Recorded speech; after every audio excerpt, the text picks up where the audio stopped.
Just when I thought I couldn't find my way out, yeah, I searched the God in me to find my way out. I know it can seem way out, but the Creator flows to and through me from way out. I'm talking way out, yeah. See, if you believe in the God in you, it's a better place. Creating the force and the power to live a better life. Know that love and joy and peace is one in all of the same space. That you were chosen just like God.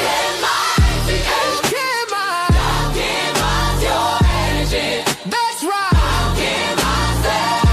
Only you can make the change. Share your energy.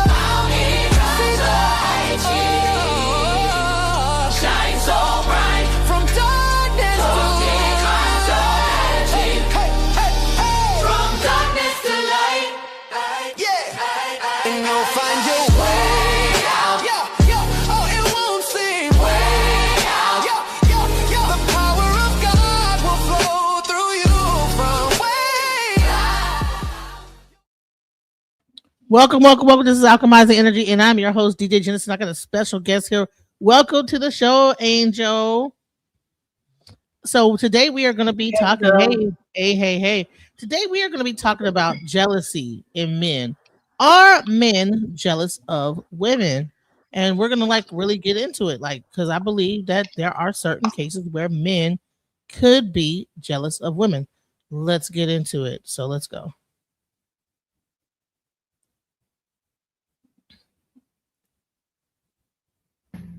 Modern men are jealous of women, and they care more about control than having a damn companion.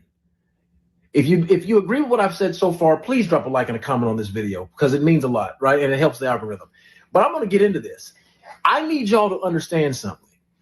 Modern men today are definitely jealous of women because they cannot control them. When you give someone the ability to make and manage their own coins, you can't control them. You dig what I'm saying? And what I have looked at in the conversations that I've had, I had a guy tell me a couple days ago, he DM'd me, he was like, what you don't understand, Dr. Julio, with your pandering ass, is that these women out here care more about degrees than they do about us. And I said, well, why is that? See, I'm real good. I've gotten real good at this content thing with asking questions. Why is that? Why would a woman care more about degrees than she cares about your dick? Because that's what this is all about at the end of the day, right? That's what this is all about. I want to, that's what the guy told me. He's like, well, I care about my legacy. I care about this and that. Listen, women didn't have the ability to move on their own until about 60 so years ago, give or take, in the 70s. In the 70s, women actually became fully autonomous beings, right?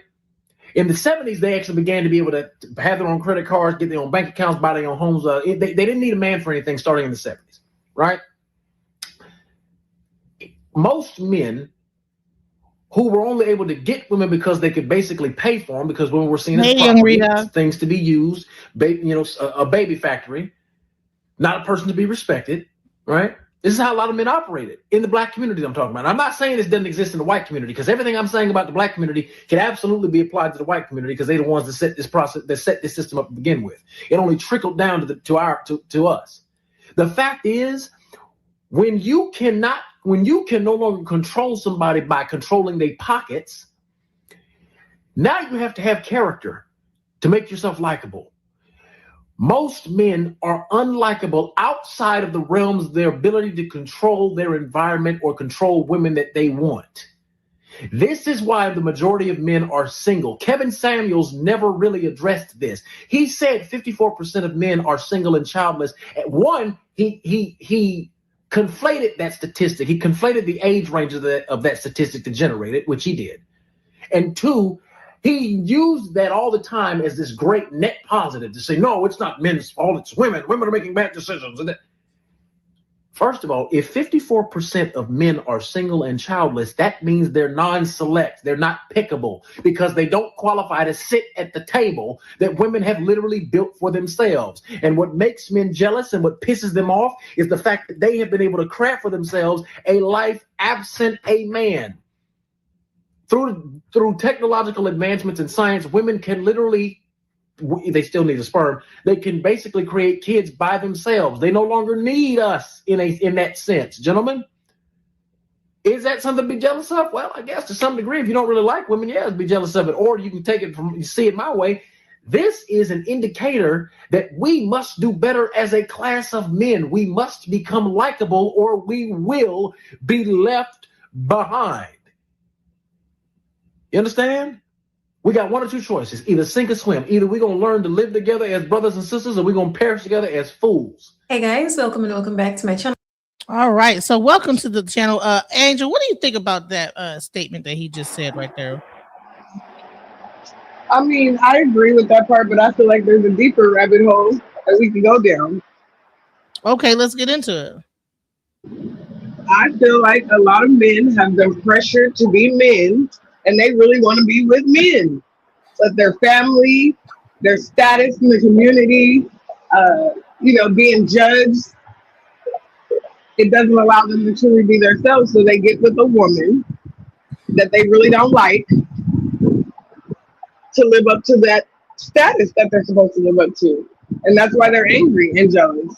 They're angry and jealous of women because they want to be the woman. If you ask me. I'm just saying. I met a few of them. You met a few of people that was like that. You know what I'm saying? You met a few of them. We met a few of them. Come on now. I think that, definitely, if they could live freely in this world, they'd probably be with a man. And they were only jealous because he says men want to be with men. Really, men do want to be with men. If you not all of them, don't say men like I'm saying all of them, but we talking about the ones that are angry and jealous. Why would a man be angry and jealous of a woman? Because he wants to be that woman. He wants to be that girl. Right. Exactly. And why would they be online complaining so much about women if there was not some level of jealousy of how they, because whenever they talk about women, they always talk about how y'all don't have to do this, y'all ain't had to do that, y'all women, y'all get to y'all expect us to take care of y'all and this, that, y'all females and this, that, the other. So that's jealousy. That's straight up jealousy. If you're new, my name is Maxine, and if you're a returning viewer and subscriber, welcome back. In today's video, we're going to be talking about, are men actually jealous of women? I think sometimes men can be, depending on their finances, depending on their achievements, and depending sometimes on their physical appearance. So let's jump straight in. Ladies, that man is jealous of you. That man you laying down with, he jealous of you. That's why he won't help you. That's why he don't support you. But he ain't gonna leave you alone. He gonna keep breadcrumbing you to keep you around because he needs your energy. He needs your energy to pursue his dreams. See, he trying to use you till he get the wet. He trying to go, then he gonna leave you alone. Don't be a fool, baby. Don't spend all your good years supporting that man because he don't like you. He jealous of you. He jealous of the way people love you. He jealous of your light. And he know you deserve better. And he know that he don't have that drive and that power like you have to push through on his own dreams. So he gonna try to keep you around, but he's jealous of you. He jealous of your light. So be cautious with these men. They be your biggest haters. They be the same ones that tell you, I love you, baby, I never do it again. But trying to do everything to break your character, to break you, because he jealous of you and he really don't like you. And he want to be you. What's even worse than a woman being jealous of another woman is a man who is jealous of a woman. And as women, we're constantly warned about other women who may be jealous of us, but we are not warned enough about the men who could be jealous of you as a woman. Because a lot of the times when a girl is jealous of you, it's a lot of times rooted in emotion. And so it causes comparison. Oh, she looks this way, but I look this way. She has this and I don't. Comparison. When a man is jealous of you, it's rooted in entitlement and ego most of the time. And when it's rooted in entitlement and ego, it's not so much, oh, I don't have that. It's more so, why does she get to have that? And when a man feels that way about you, he is going to make it his life mission to belittle you, humble you, hide you, take things from you. Like, a man who is jealous of you will literally make you question your freedom. A woman who's jealous of you, it'll probably, hurt your feelings a little bit, maybe make you question your worth a little. But a man being jealous of you will literally make you question your freedom. He will take everything from you. Thoughts, Angel? What are your thoughts about that? So I want to say, like a wise man told me, I'm going to say it like this. On that list of demons that he's fighting, his sexuality is one of them. I stand on that, period. Okay? I mean, I see the comments and I kind of want to address one of them. Which one? This guy, he said, where is he? Where is he? What's his name? He said, so if women get online and talk about men, do they want to be men? No, we don't. We want to bring awareness to our other queens, baby, that some of these men, we confuse that, where some of these women are out here confused, like, oh, am I less than? And they're questioning their worth because some man that is not comfortable in his sexuality beat them down. I want to bring awareness to them that it might be a demon that man is fighting that she's not aware of, which is his sexuality. Okay? Yeah, because here's the thing. If you're comparing yourself to a woman and what a woman got, if you're on, especially these men online, they're always comparing men versus women. There should never be a comparison of a man and a woman. We're two different sexes. In two different lanes. Okay. So why do you have all these red pill conversation about, well, women get to do this and well, women get to do that, but men can't do this? Well, why are you comparing yourself to other women? Because you want to be what you want to have the same privileges and all these different things as a woman has. That's the only reason why a man would compare himself in that kind of a way. You know what I'm saying? And for the gentleman, go ahead. For the gentleman that he said he said personally he just wants respect from women. Okay, you're the select few. We're not speaking of you. Maybe you're not fighting a sexuality demon. I'm not speaking for all men. I'm speaking for the ones that are jealous and hateful towards women when it makes no sense. Like she said, we're in two different lanes, two different species. We have two different body types. There's no comparison. There's no competition. It shouldn't be. But there's always a man somewhere up there trying to figure out, well, why do women get to do this and men don't get to do it? It's like that's some gay ass shit. You know what I'm saying? Like, so you want to know why you can't get laid down and pounded from the back too? Like, what else do you want to compare and wonder why you can't get the same too? You know what I'm saying? What else do you want to compare yourself with? You know? You know what I'm saying? You know? I personally agree with you. Like I said, I met a few. And I can go down that rabbit hole because why women attract those kind of men, you know? Mm-hmm. Exactly. Here's a question. Can you give 5 ways that men are jealous of women?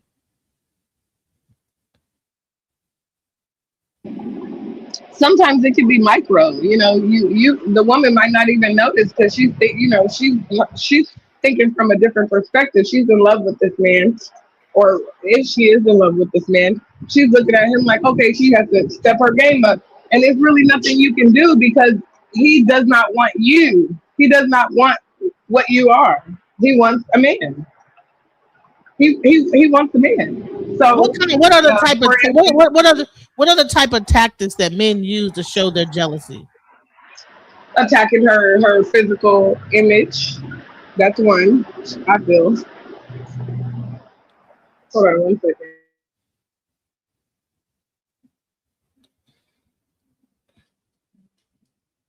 Yes, attacking her physical image, her physical. Because here's the thing: if you don't like what a woman looks like, then why? What I was always taught, if you ain't got nothing nice to say, don't say nothing at all. So why would you attack her physical image? It's because some part of you is either attracted to her and you find something that is inadequate within yourself that you can't probably please that woman, but you are attracted in some kind of a way. Like I get a lot of attacks because I'm overweight, right? But a lot of that is really because you feel some sense of attraction toward me, but you know that you would not ever be able to please me because of your lack of whatever you got going on. You understand what I'm saying? Exactly. My thing is, why would you be with a woman that you're not physically attracted to anyway, where you would need to attack her image? Right. Why do they attack? Why would you be with a woman and then start talking about how she's overweight? Or she Exactly. wearing her hair a certain way, or like, look how you got your hair, and it's that, yeah, don't wear whatever. If you met her a certain weight and how she looks, then what's the problem? Speaking of just What's another way that men show jealousy? I would say when they it might be a deeper meaning to that too, but when they start isolating you from your girlfriends. They start talking about your girlfriends and nitpicking about the girlfriends you hang out with, and then they no longer want you around those girlfriends. So how is that showing jealousy though? I mean, why you're jealous of my girlfriends? You're speaking on my girlfriends, and they're not around you. They're my girlfriends. I hang out with them. You have no relationship with them. Why are you speaking on my girlfriends? Right. I mean, you don't think that maybe he might not like that, how they might be influencing you a certain way? Oh, well, okay, let me elaborate more. Not when your dude friends are trash. I mean, you're judging and speaking on my girlfriends, and you don't want me around my girlfriends, but your boyfriends, I'd say that lightly. They're rough, they're gay looking, and all kinds of things. I mean, but I don't speak on your guy friends because that's your guy group and you hang out with them, right? So why are you jealous of my girlfriends to where you're speaking on my girlfriends? I mean, I just feel like that's rooted in jealousy, because why are you even looking at my girlfriend? But sometimes the girlfriend it could be other things.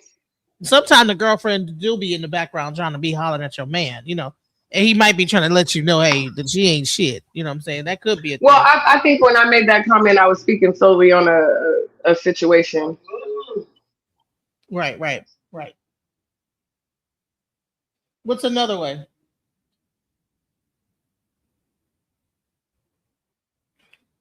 You there?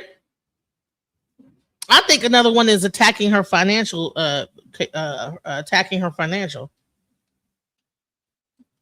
Like I always hear, I always heard Kevin Samuels talk about, don't nobody care about your money. Don't nobody care about your education. Don't nobody care about. They always want to focus on the black woman and her education, right? But then they'll say stuff like, well, she's not the most educated. She's just got the most enrollment into college and stuff like that. Why do you need to attack that? Why do you have to diminish a woman going to college and stuff like that in order to feel like you have to dumb down that statistic, and also trying to be a user and all this other stuff. What do you think about that subject? Attacking, or do you think more so comparing the finances? Yep. Oh yeah, comparing finances, right? Not so much attacking, but more so when they compare the finances, like, oh, I make more money than you, or you make more money than me. That's a jealousy when they start speaking on how much money you make, and then they start doing little tactics of trying to sabotage your money to where you do make less than them. Man, give an example of sabotage. Let's talk about sabotage. Well, for me, I had a guy sabotage my finances by so I brought him in on. I had started a business and I brought him in on it. And then we went to go do a job, and he just spazzed out and just created an issue at the job. Like we went to these people's. Okay, I was doing housekeeping. We went to these people's house and to clean their house. They had just had a newborn baby, a husband and wife, and the grandmother. And when we get there, he just starts freaking out, talking about the man is looking at me, and when I bent over to go sweep the floor, I'm pushing my butt up, and it was nonsense. It was complete nonsense because I'm a professional. And he just started fighting with me there, arguing with me. And I just completely shut up and ignored him and started trying to get the job done. And I apologized to the man. And the man, on my way out, he just grabbed my wrist and he said, and he just took a deep breath and exhaled, like, I hate that you got to go through this. He didn't say anything, but he just took a deep breath and then he decided, basically, this ain't his fight. This ain't his monkey, his show. so he kept it pushing. Man, you know what you just did? I ended up having to fire him. Right, your own man, right? Your own dude, right? But listen, in that one thing of sabotage, you covered attacking the physical image. He attacking you physically, like the fact that you might be sexy and another man might look at you. And so therefore he wants you to dull down your image in front of this man, but you bending over doing your job. But because he's looking at you in a sexual manner, he is assuming that everybody is sexualizing you. And that's another thing. Men need to stop overly sexualizing women all the time. Like, it's like, come on, you know, isolation. He said I was doing it on purpose. Crazy. Doing what? Cleaning the house?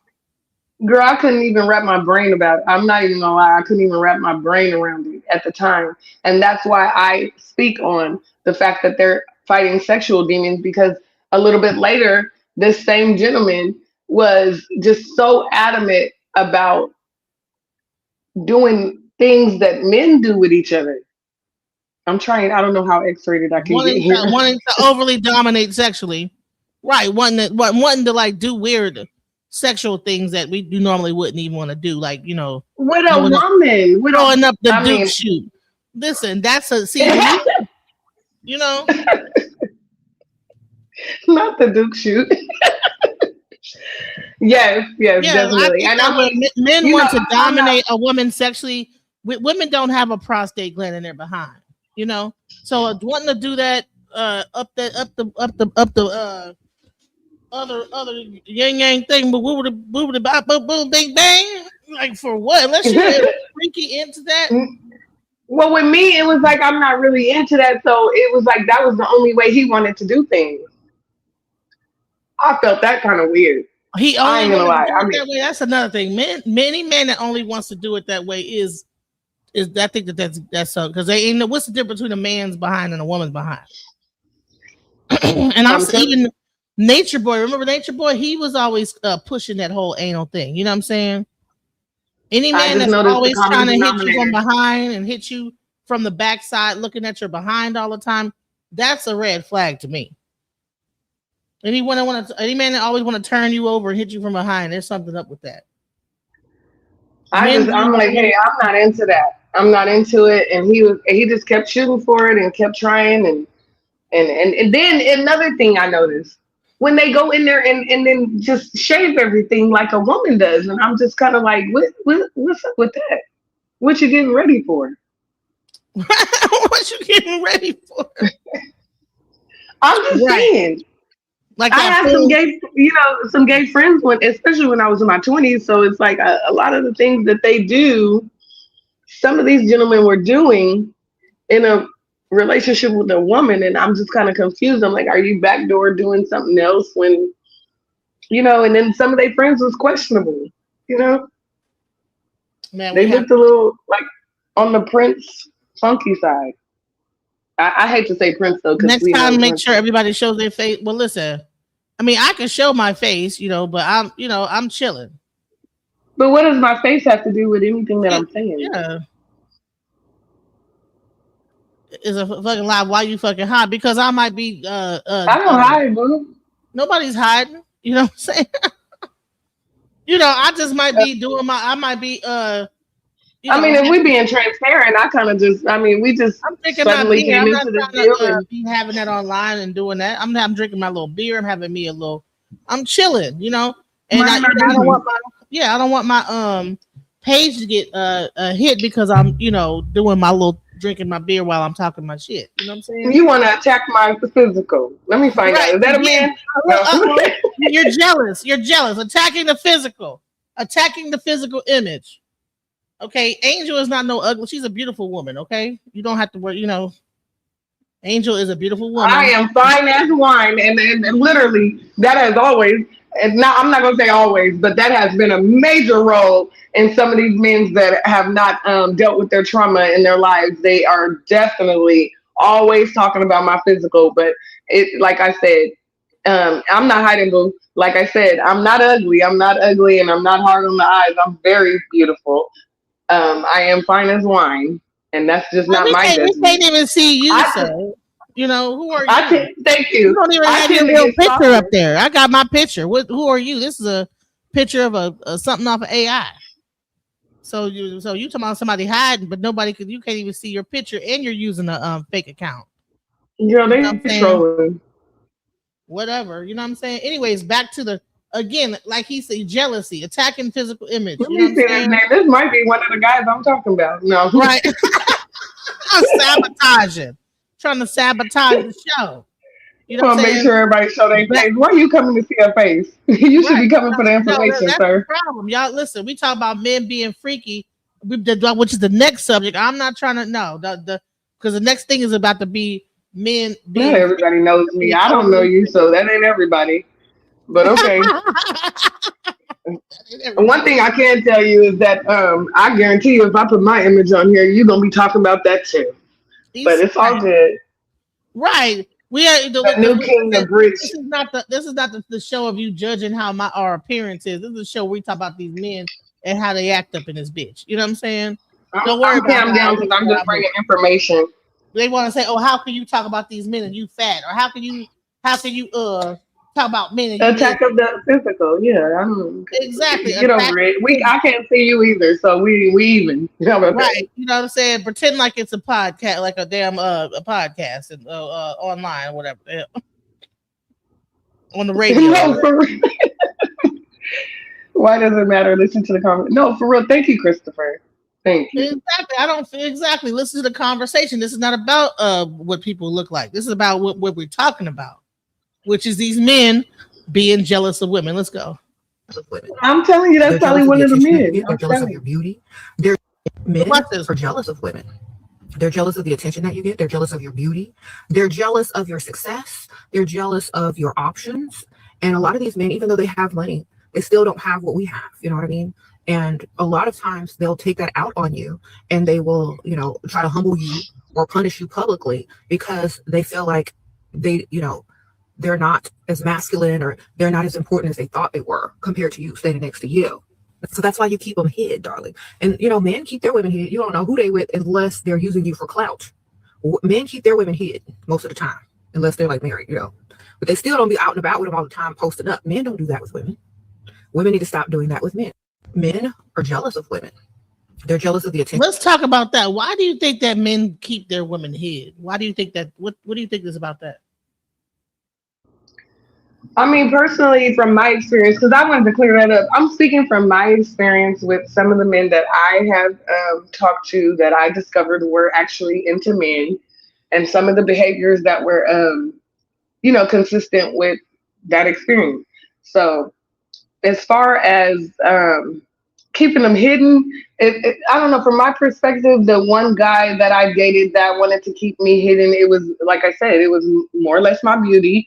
And he could not handle, and this has been common with at least 2 or 3 of the guys that I've dated or even went on dates with, and it probably led to nothing because I can't deal with the jealousy.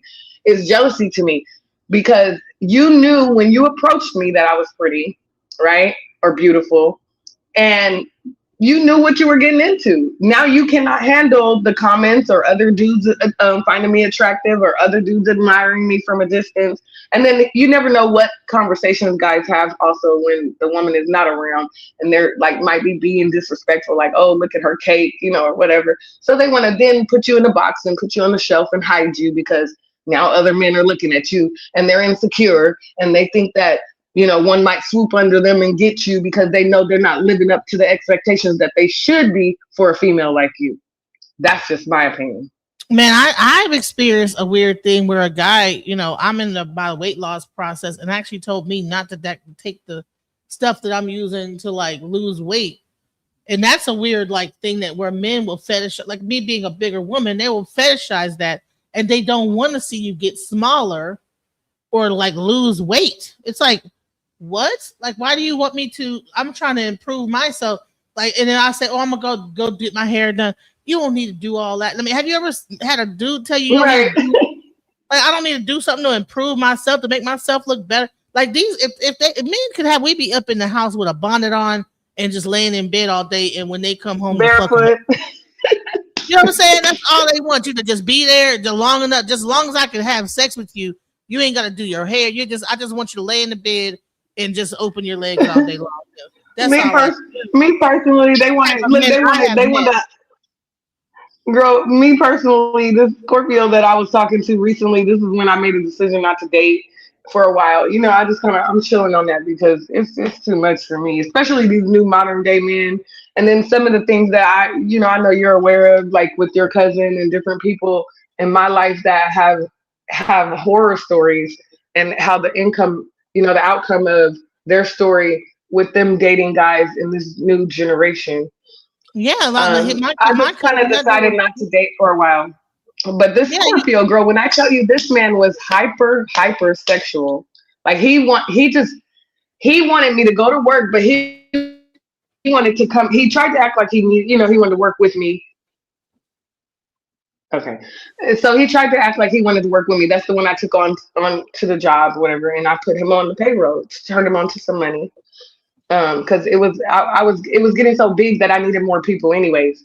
So he does this little tantrum shit at one of the jobs, and like I told him, it's almost seeming like you're trying to sabotage me, because why would you get on the work job site and start arguing with me about this man? And this man just had a baby with his wife, right? Mm-hmm. They're trying to enjoy that. They're trying to get the house clean and prepped for the baby to come home. And you talking about how I'm bending over or how I'm climbing up a ladder to get the event, like stuff that's irrelevant. You're playing with my money now, Well, right. This man, along other things, he would I don't know. I just thought it was weird, but I'm not going to say that other men don't, do it. I don't know, because I'm not just sleeping with everybody, but he would shave all his hair, like to where it was like a skin cat. And then he was persistent about the booty, and I ain't into that. Then trickled down, and it was just a lot of his ways seemed really like insecurity, like he wanted to hide me. He stopped complaining about this person looking at me and someone speaking to me, and it just kind of put me in the mindset of a insecure, jealous man. So then I started thinking deeper, because we tend to think it's another woman, and this man is only around men, though. Yeah, any man that's always around a bunch of men all the time, I'm worried about that. You know what I'm saying?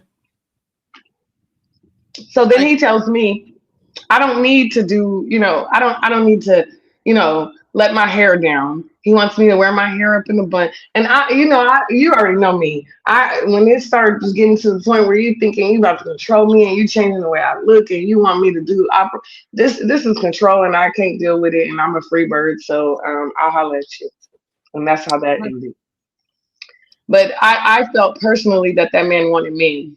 And that's just what was heavy on me. Every time I was around him, like he really, the conflict was not me. The conflict was he wanted to be me and be with a man. He wanted to suck up my energy and how I move. And then when they start repeating what you say, speaking how you speak, moving how you move. I don't know. It's like a mocking. Is that what is that? I mean, I just felt like it was jealousy. Trying to destiny swap almost with you. They trying to I was about to say, I kind of feel like it's a little deeper. It's more like a energy vampire trying to destiny swap. Taking I don't know your personality traits, like little words you say, and they're starting to say the words, and he might have been. Then he want to low key hide me, because then now I don't need to do housekeeping. He's gonna take care of all the bills. No, we're not doing that. We're not doing that. Yeah, that's financial isolation. He's trying to isolate you and then get you under financial control. And then what he'll do is then throw that financial in your face when you begin to need him for finances. That type of, and then try to then push you and squash you down even further, even more down to the ground. That's the type of shit that men do when they are jealous of a woman. And these men act like they have never heard of such a thing, and men do be jealous of women. Let's go. Here we go. A jealous man will ruin your life. If you're a man and you get jealous of your woman elevating her situation financially, physically, and emotionally, you're a bitch, and vice versa. You guys need to stop getting angry at your partner for choosing to elevate. Like, stop being so fucking soft. You're actually going to get angry at the person you love in this world because they want to become better financially, better physically, better spiritually. Are you that much of a fucking child? Just follow in their footsteps. Maybe shut the fuck up and listen to them, and you might learn something, and then the entire family, the entire household will feel better. How old were you when you realized that some men are secretly, deeply, deeply jealous of women? And here's the facts, you guys. I'm going to lay it out. I just read The Laws of Human Nature by Robert Greene, same author as 48 Laws of Power. He goes in deep about envy.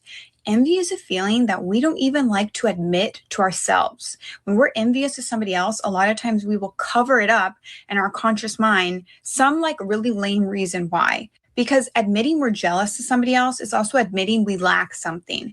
And most of us don't have the awareness to do that. So instead, we project those insecurities on other people. Do you see where I'm going with this? Do you see where I'm going with this? That is why these lame men will try to tear you down. They will take you on dates and they will gaslight you. And they will make you feel like you're literally losing your effing mind because it gives their insecure self some weird amount of satisfaction that they are tearing down someone they perceive as higher than them. Especially if a guy feels like you are so far out of his league, he could never be with you. That's when you're really in trouble, because now he's about to drag you down to make himself feel better about never being able to obtain a girl like you. These are the men that come for you and you're like, what did I even do? Like, where is this energy coming from? This like strong reaction. And it's because you sparked something within them that made them realize you have something they will never have. And that's honestly like confidence and self-acceptance. So a test for this that it talks about in the book is you can tell somebody good news and watch their eyes in the first like microseconds. If they are excited for you, you'll see their eyes light up. But if they are jealous for you and your win, they view as their loss, you'll see like almost like a glaze come over their eyes of jealousy. And then the mask will come up. So like disregard whatever they say. They're going to tell you what they think they should say in that situation. Another way is if you catch them staring at you across the room, and when you lock eyes, they instantly smile. They're trying to cover the like jealousy they truly feel. And this can be in friends too. This isn't just with men. You have to ruthlessly cut these people out. Somebody who is jealous for you, somebody who is always preying on your downfall, there's no room for that in your life. If you found these tips helpful, be sure to schedule a one-on-one with me via the link in my bio. Man, I have experienced that stuff before. Have you ever like seen a guy looking at you a weird way and you like happen to turn your head and they looking at you? It's like, and that's creepy when guys do that. I experienced that so much. I'm listening to her like, dang, so what do we do? Like, I mean, I can't change the way I look, boo. Like, what? This is consistent. It's not just with men, mainly with men, but it's with people in general. I'm like, what is that about? Man, you know what that is? Yeah, that is crazy. Because right? I mean, we can't say everybody's gay, you know? Like, I mean,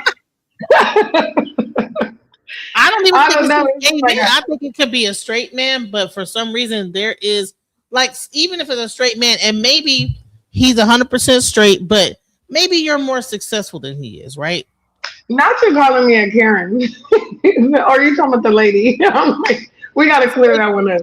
Well, I don't agree with Karen. Her conversation seems different than the topic. He's talking about like with the lady.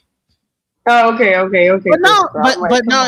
When she says that a guy can be looking at you, like you'll be like, oh, you know what? I just had this and that happen, and then you'll like.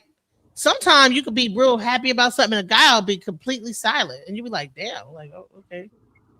I mean, yeah, you'll be like, oh my god, this and that happened. I done made some money. I done da. And the guy just be dead, don't say nothing.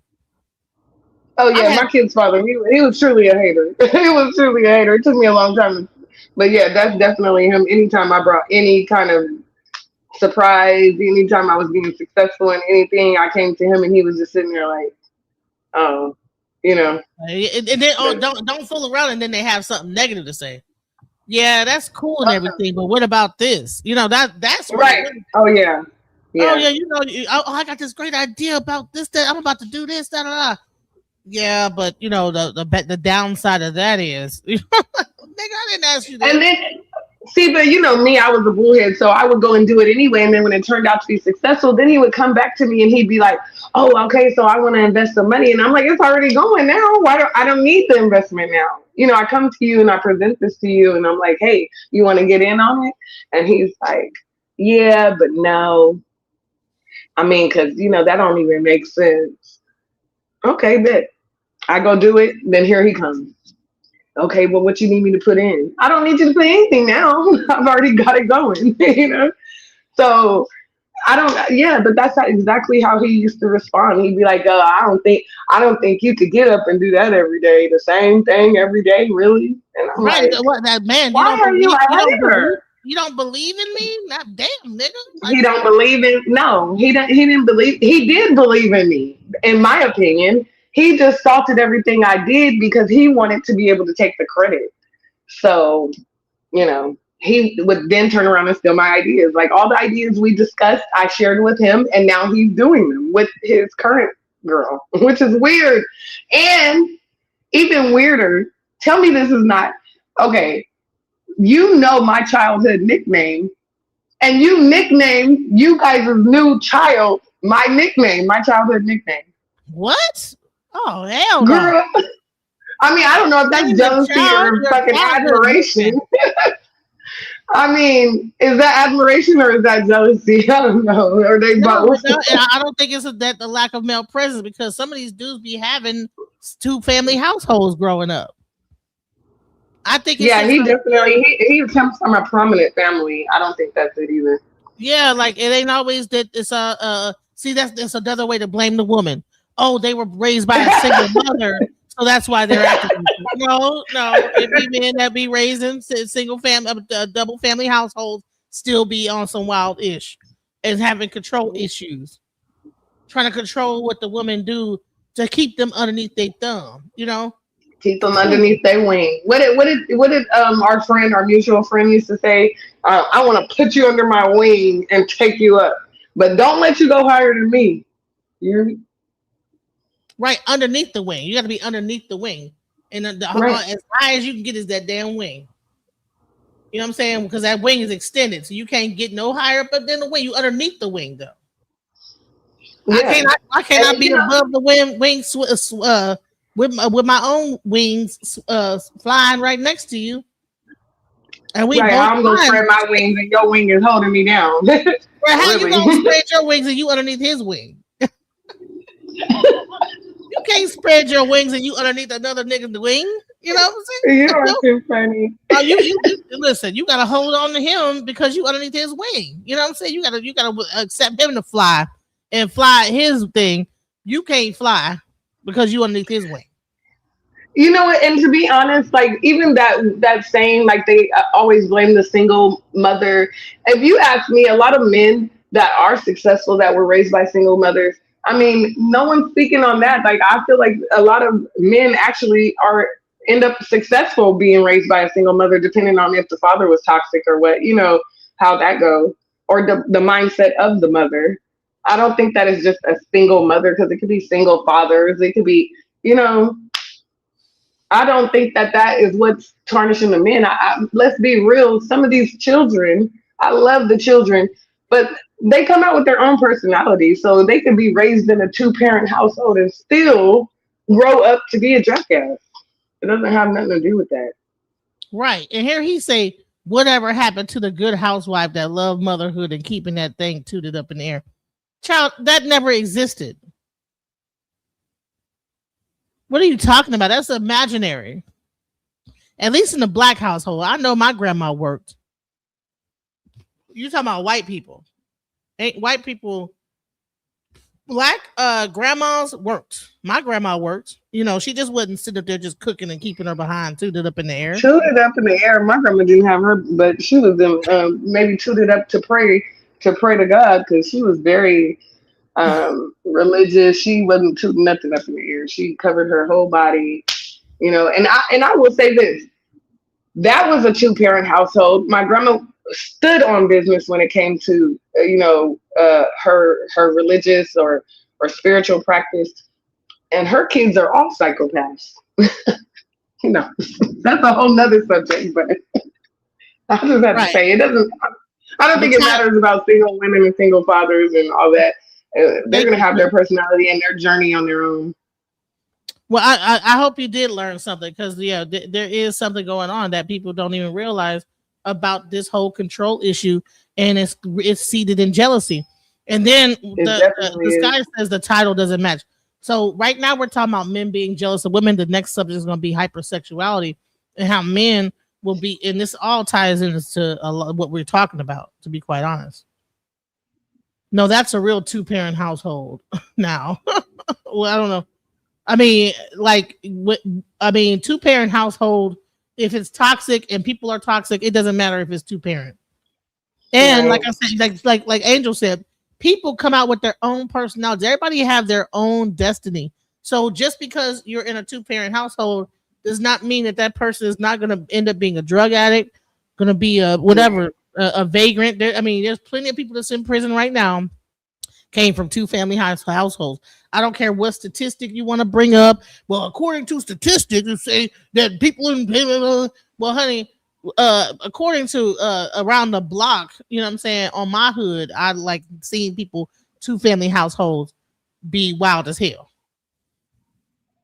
You know what I'm saying? So let's not be delusional here. Let's go ahead. We're talking about jealousy, and honestly, I feel like it's rooted in jealousy, but the deeper issue is sometimes, even with a 2-parent household, they can apply pressure on their children, and those kids want to live differently, hence sexuality, and they have to live up to the stats of their family, which is a lot of pressure. And really, they want to be free and get, bent over like the female. But right. Imagine growing up in a very religious 2-family household, and then you have to pretend like you're straight because you need to please your father and mother that have been together for 15 million years. And you really just want to go to the club, take some meth, and get banged out from the back. Now you have to somehow reconcile that with your 2-family household, and you trying to pretend like you want to do the same thing that your parents did. And now you're just up there resentful of the woman that you're with, because really you don't even want to be with a woman. What about that happens in society? You know what I'm saying? We need to really understand what's really happening and stop being delusional. Let's go. Here we go. You trying to figure out why he acting like that, why he talk to me like this, why he don't treat me right, he don't have no respect for me. He jealous of you. Yeah. Your husband, yes. Your fiance, absolutely. Your boyfriend, definitely. He's jealous. See, when a man is so bitter and full of hatred, and they don't want to do anything to change, to be better for themselves first, it's not abnormal that jealousy is right behind them. You thinking, oh, well, you know what? His dad wasn't there. Boo-hoo. Child, it's millions of people whose fathers wasn't there for them. I don't see you walking around full of hate. I don't see you walking around purposely trying to find men to make their life a living hell. See, all you need to know is the man that's sleeping next to you, he's jealous of you. And can I tell you something else? He don't like you and he can't stand you. Even though the root of that comes from the hatred that he has from his mother, and the hatred that he has because he always has to be the victim. He swear everybody do him wrong when he don't even realize he the common denominator. But see, a lot of that he's carrying, that hatred and that bitterness, you are paying the tab for that.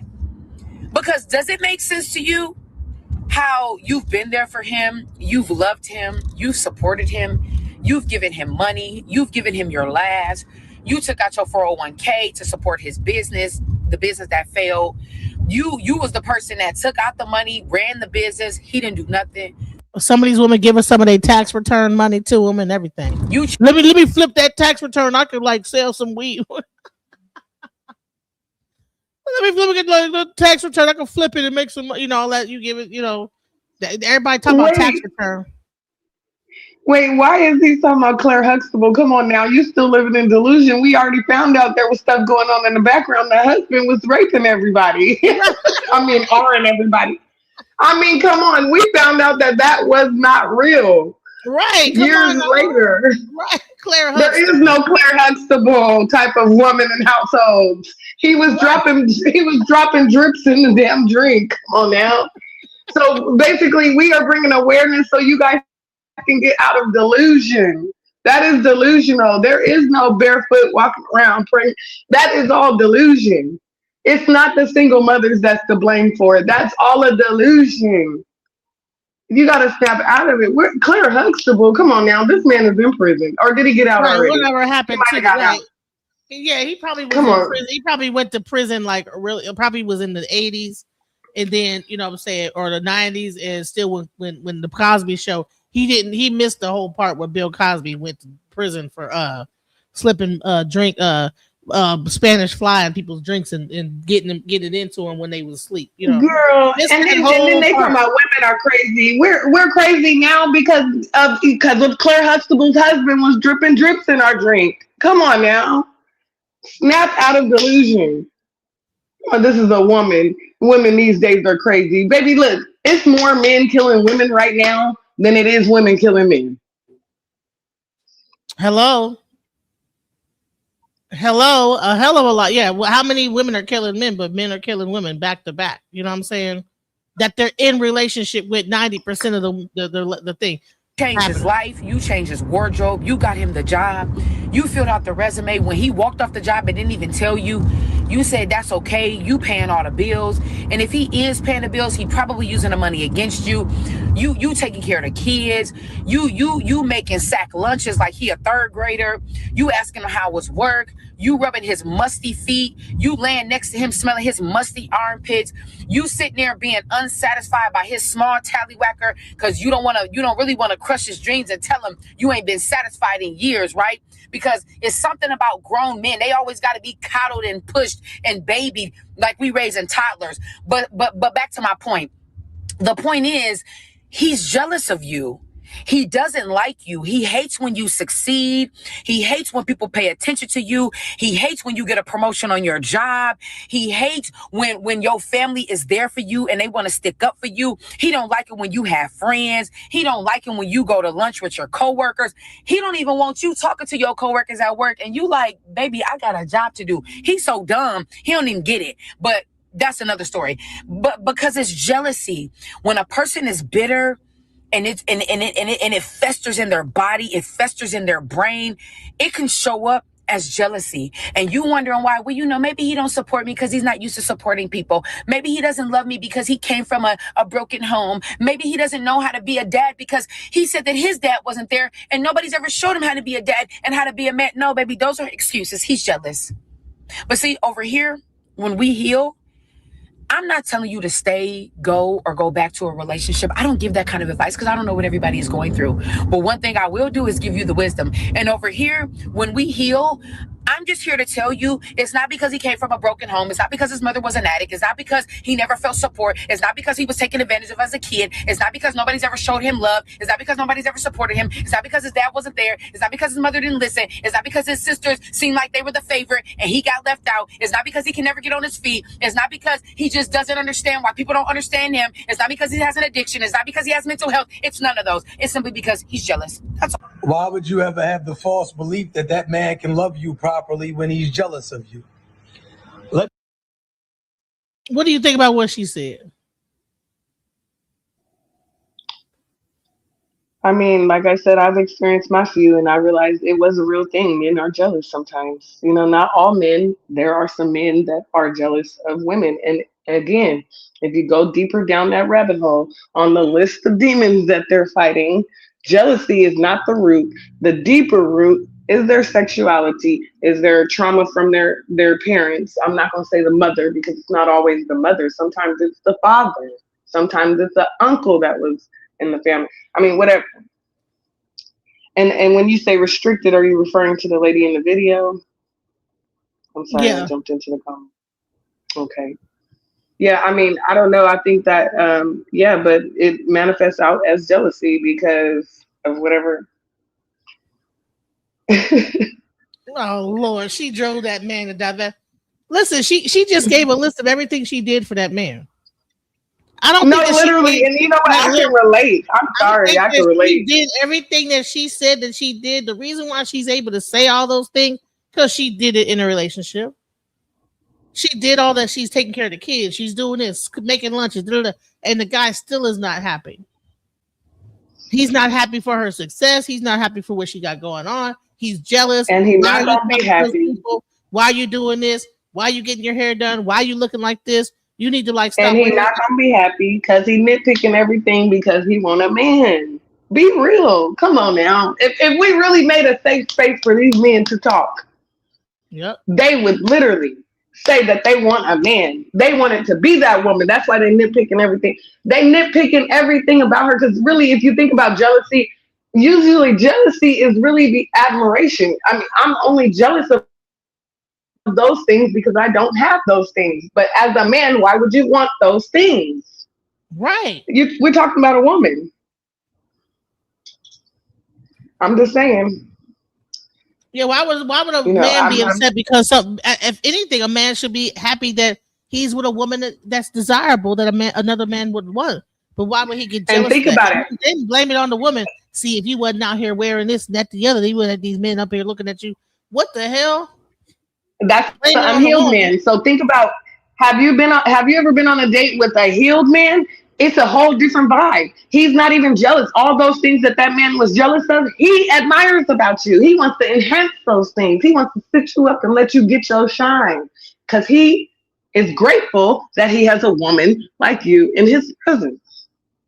And he's trying to build wherever you're at. He's trying to enhance that. He's not looking at you nitpicking like, well, why are you bending over? Well, why you gotta wear that? Oh, why your hair like that? You know, it's because he wants to be you. He says, and women wonder why men are staying single. I'm not wondering because baby, I'll tell you, it's way more women that are staying single than men are. That's why the birth rates are going down, sir. So shut it up. And if you ever spent a day with me, you would know dang well I'm not worried. I'm not even thinking about it because anyone that approaches me, I'm like, get 10 feet back because I can feel the energy before you even get up on me. I don't want it. Bye. It's rare out here to get a healed man because nobody's willing to do the work. Stop it. These men don't be doing the work. Man, women be. They don't want to do the work. Man, we be reading. You know what they do instead of doing the work? They just go ahead and replace you for another female and then think that you're going to be jealous of that female. No, I'm not jealous of her because she thinks she got my place, but she took my problems, baby. If anything, I'm gonna shoot some prayers up for you, sweetheart. I'm going to shoot some prayers up for you because I already know the demon you're dealing with. I'm familiar. I come to women acting like men don't have feminine energy whatsoever. First of all, that's another thing. Listen. Men think that a woman energy is supposed to be this soft, docile thing. In the wild, okay, women are not the most docile creature.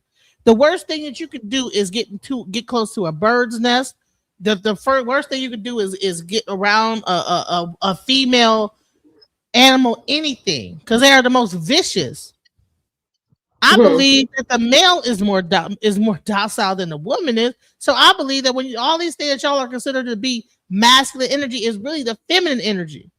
The feminine energy is, listen, women should not be docile. We should not take anything from a man. We should not submit to any man. Why? If you submit to every man that comes up to you, we would be getting trains ran on us. They are. Some of them are. Right. There is some of them that are. But I'm like, wait. That protects herself is not going to be nice to men. They're not going to be kind to men. That you got to earn that. You need to. Thank you. And you guys forget about Xena, warrior princess. Name all the warrior women. You talking about feminine energy? They mastered feminine energy, but everybody don't get access to that, sweetheart. You, like she said, that has to be earned. But I also want to jump into this comment right here. Which one? Let me get in here. You said find a real man. I just said that. If you find a healed man, yes, whatsoever. Yes, do you think any man want to be with a man always arguing? Hell no. Any man want to be with another man always arguing? Hell no. But But I'm gonna tell you what, a lot of like these men, a lot of these dudes have coming out of prison, in jail and stuff. So and they'll talk about how a woman talk too much, but hell, I ain't heard no more. When I hear about how the men, all they do is talk in jail, in prison and stuff. And y'all be having records and stuff like that. Done went to prison and jail. And hell, you gonna talk about how the women talk too much? Was they talking too much when you was in jail and prison? All those niggas up in there and constantly talking day and night. So wait, Brian Price, he said, and y'all don't think men go through the same problems as women? Again, I'm gonna reiterate what I said. They do. And that's wonderful. But guess what? We can't do the work for you. So go get healed and then go look for a girlfriend or a wife.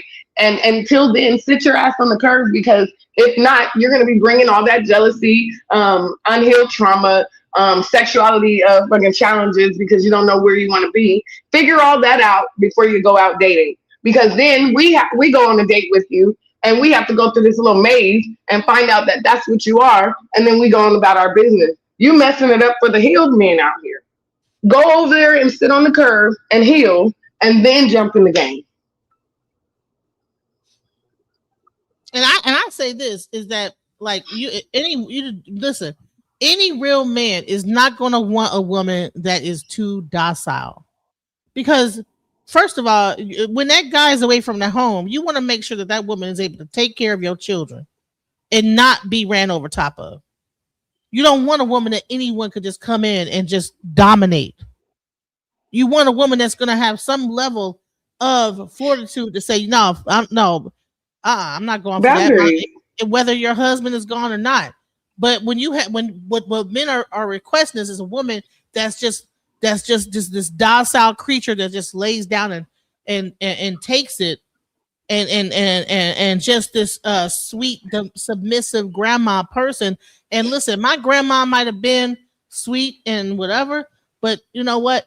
But she could get crunk with it if it came down to it. So men need to stop being delusional about this fake woman that's docile, this docile creature. Feminine energy is not docile. I want to say this though.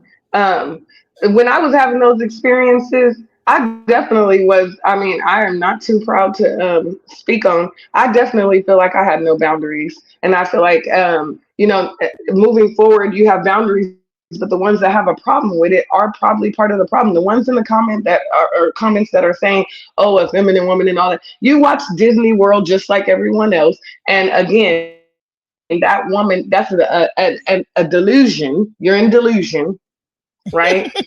Because a woman with boundaries is not going to be walking around here all like, yes, sir. You stand on your boundaries, period, point blank. If you don't, you're going to get ran all over. I am one that at one point in my life, I didn't have boundaries, and I dated the one Scorpio like I spoke on. I had kids with one, and yes, they were very jealous. Yes, they were unhealed, and I was also. I had no boundaries. Moving forward, have boundaries, and I recognize the jealous men from the healed men. I'm not speaking on all men. I'm speaking on the unhealed man that is battling his sexuality and is jealous of the woman that's next to him.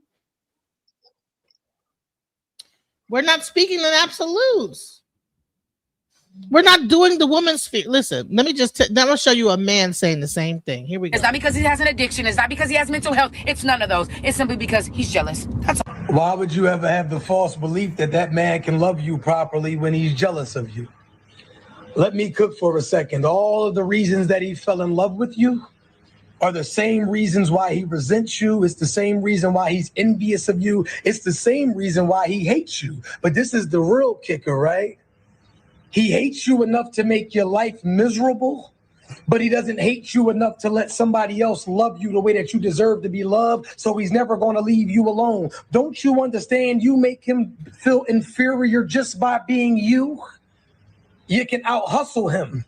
You can outdress him. You can outthink him. You've outdid him in every way, but you didn't outdo him with malicious intent. You outdid him by just being you. And the crazy part is you still love him for him, but because he doesn't love him for him, he doesn't believe in his mind that somebody else is capable of it. See, you're dealing with a man that is dealing with an identity crisis. He cannot be with a woman that wants him. He has to be with a woman that needs him because he is dealing with a superior complex. He needs to feel bigger than you. He needs to feel smarter than you. He needs to feel better than you. So what is he going to do? He's going to attack your appearance. He's going to attack your profession. He's going to attack your insecurities, and he's going to try to beat you down in order to make himself bigger, because that is the only way that you two can exist.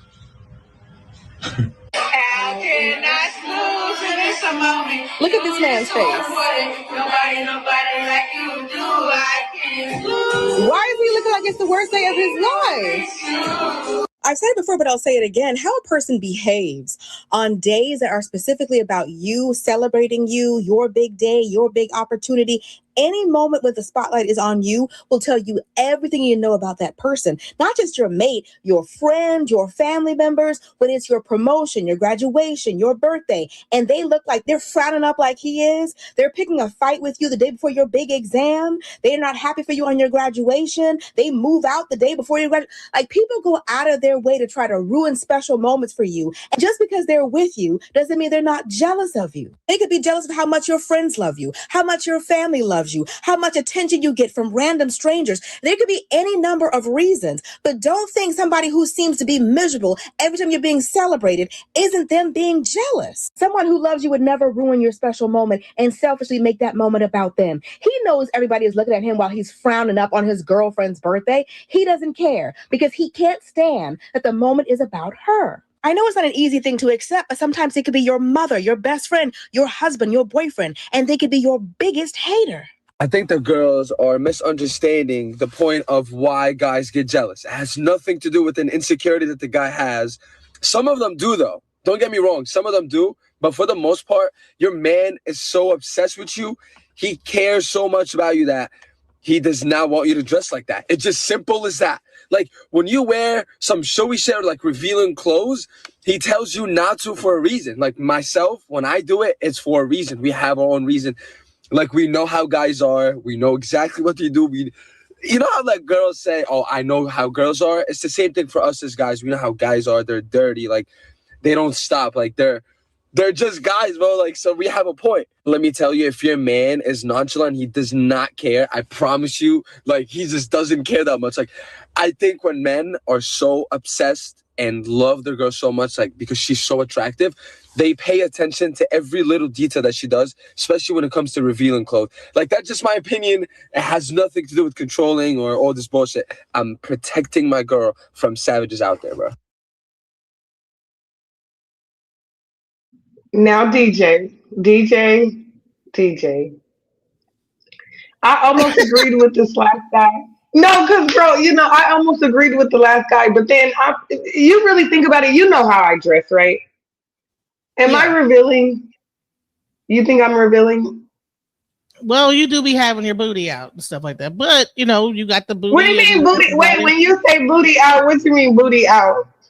Well, you got your body be out, your booty and body. You know, I mean, I can't hide my body. I can't hide my body, but I mean, I don't wear like booty hoochie, right, you know what? whatever, hoochie shorts and shit.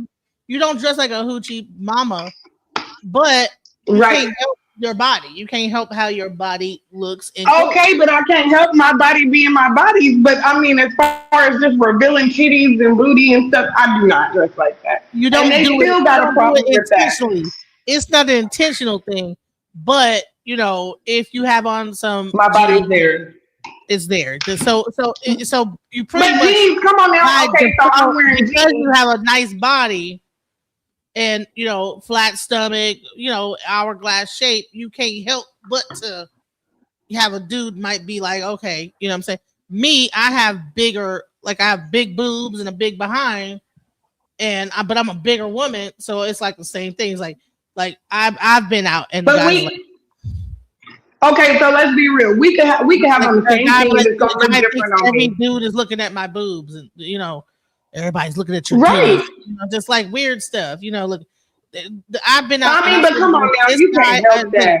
Where everybody's looking at my titty, and I'm like, well, there's nothing I can do about my boobs. You know what I'm saying? I have. That's what I'm saying. So I can't. I mean, even if I put a pair of jeans on and my booty's still there, I can't hide my booty, man. What do you, I mean, you want me to wear a sheet? I mean, you know, a loose sheet or I don't understand. Because we gotta You know put what I mean? Come on we now. gotta put the beekeeper outfit on. We gotta dress up like we're in Muslim garb. Okay?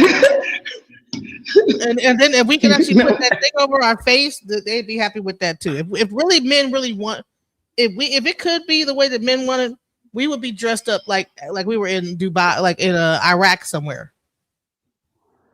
But you know what? I wouldn't mind dressing like that. But I mean, come on, if I showed up on the scene like that, come on now. You would be like, "Are you okay?" Like, right? I mean, that's not my religion. You know, that's not. Right. Who that's has not got my you religion. under control? Got you wearing beekeeper outfits? I'll be like, well, that's not you, Angel. Angel likes to wear her cute little outfits. Like, what are we doing here? You know what I'm saying? But so it. I mean, I'm definitely a t-shirt jean, you know, or a jeans type of girl with a cute top. But at the end of the day, I can't hide that I have a butt. I mean, everybody in my family has a butt. So, I mean, what are we, you know, like we all can't. So, I mean, so how do you reconcile that? You know, so I get it. So there's some men that are doing that because they're being protective. Like maybe that guy was being protective. Maybe he saw the guy looking at you while you were climbing up on the ladder. Well, welcome to the show, Barack Drama. What's up? I think Chaz. I'm sorry. Go ahead. I'm sorry. Chaz, do what the scripture says. Wear modest apparel. Ladies first. Go ahead. I'm listening. Go ahead. I'm sorry. We were talking about the people in the comments. It was no. I said men jealous of women was the topic. I just wanted to ask the question: why would we be jealous? Like if they make more money than us? Oh, you missed you a lot. You just don't sound like a man that's. Yeah, I'm like, you don't sound like a man that would be in that category. We were speaking on men that clearly are unhealed. If you're confused, then you clearly are jealous of women. So. Yeah, there's a certain kind of man that will try to. So let's go back into the 5 ways that men show jealousy of women, right? So one is attacking her physical image. So a lot of times what men will do is that a woman, like, okay, Angel, you know, okay, I'm a woman, I'm a bigger woman with big boobs and big behind, right? So a man will assume, like, attack me for what I'm wearing because men are looking at my boobs.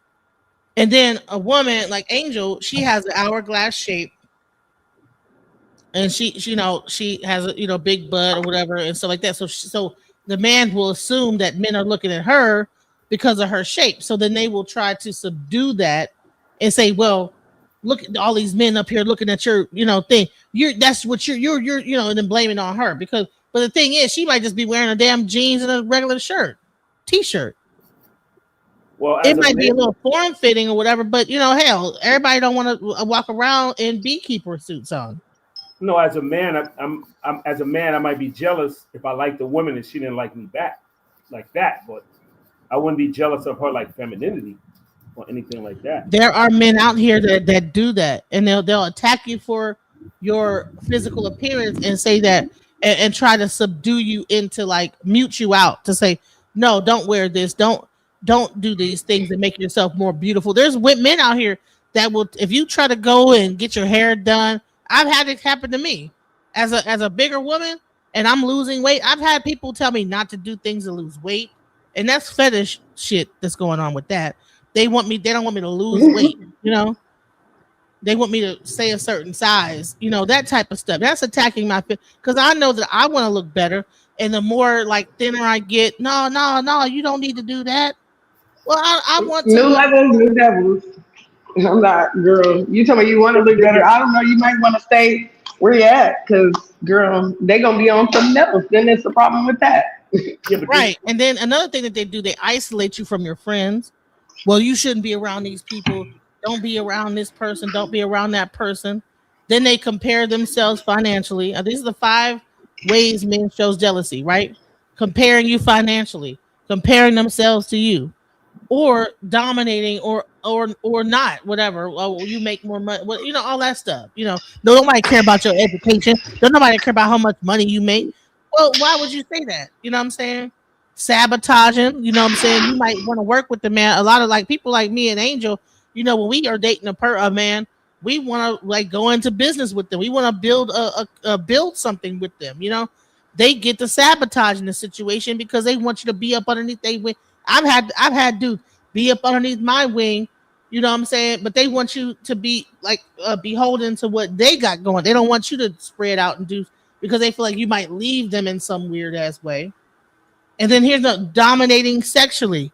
When they want to do weird stuff like doing stuff from the Duke shoot back door, all that stuff is submissive stuff. They want you to overly submit in a weird way, like wanting to do stuff like that anal sex stuff. That is a dominating, like sadomasoch, like masochistic thing to me. I'm sorry, nobody could tell me different.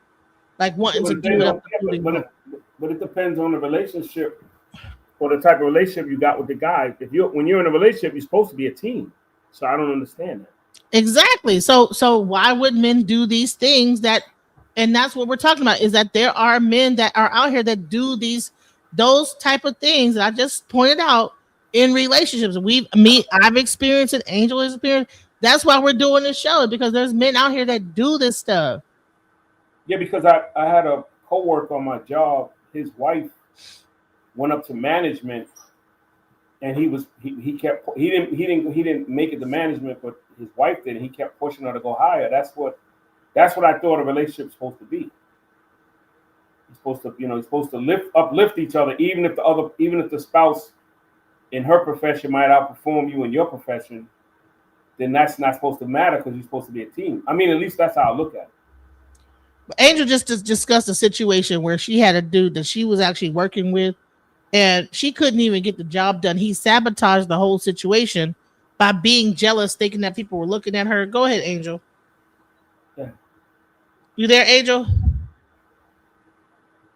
Yeah, but I don't want to give him no more airtime, but yeah, he was definitely trying to sabotage everything, and it was all rooted from, if you ask me, jealousy. But I was looking in the comments; they said control and manipulation. I think a little bit of that also. I don't know. It was just like every time we go to do a job, if there was a male there. Now, if it was a woman, everything went smooth. And he did all kinds. He conversated with the woman and did all kinds of flirting.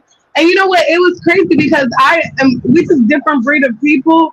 I didn't care nothing about it. But then when we would go to a male client and he would do all that, acting a fool, throwing a tantrum, slamming their doors, just acting like a child, if you ask me.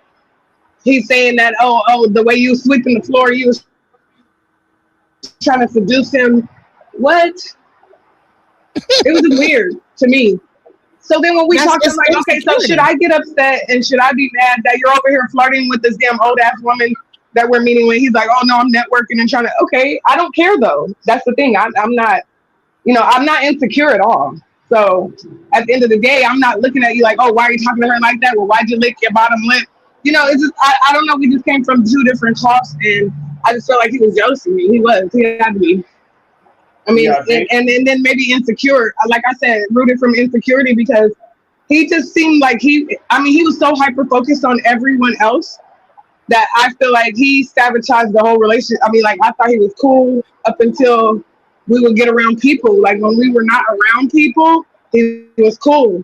But when we went to Walmart one time. I'm looking for vitamins and stuff for my children, and I leaned down to get the vitamins off the shelf, and he just like standing like a security guard behind me, and I'm like, what are you doing? He's like, oh, you bending down like that on purpose. Like, what? Come on now. Like she said, at the end of the day, there's some things that I can't hide that. I'm doing I'm commuting along my day, minding my business in my own lane.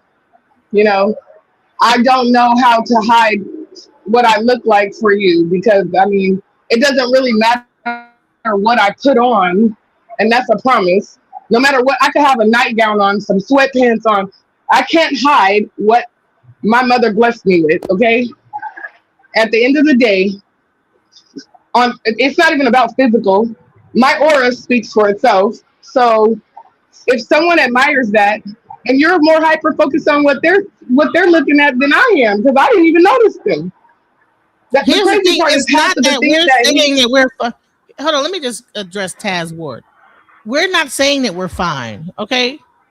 What's happening is the men in our lives are doing things I don't even think about fine. Control our bodies and saying that people are looking at us. And this is not me. I'm like just walking around like whatever. But the men is like this. They're looking at you and why you got that shirt on? All that crazy stuff. I'm just. Look, we got into a whole fight. We got into a whole fight because he. Go ahead. I'm sorry, you're going in and out. I might be over talking. No, go ahead.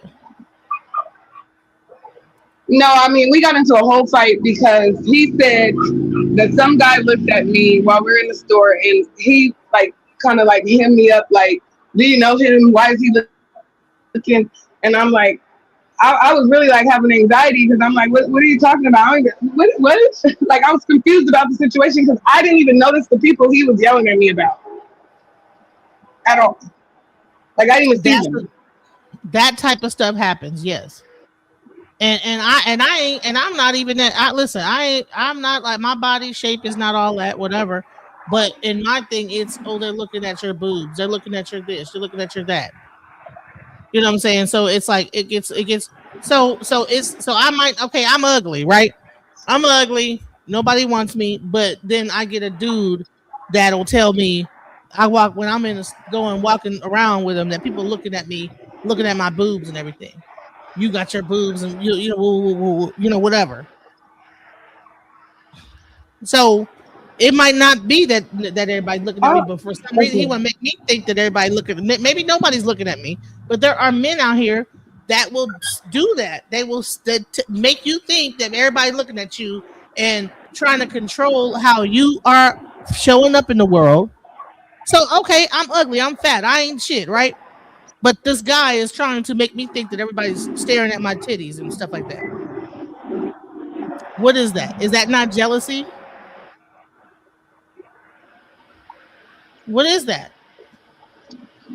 Because these people in the audience are, again, the first thing is attacking people's physical image.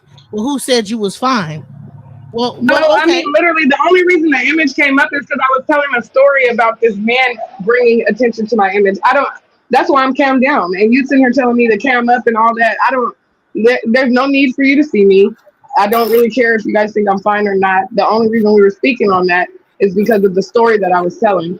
And as far as, I don't know, somebody in the comments talking about because I like females too. That's why I'm not insecure. I'm not insecure because, first of all, you guys focus on the image, which is what we were speaking on. The man was focusing on the image.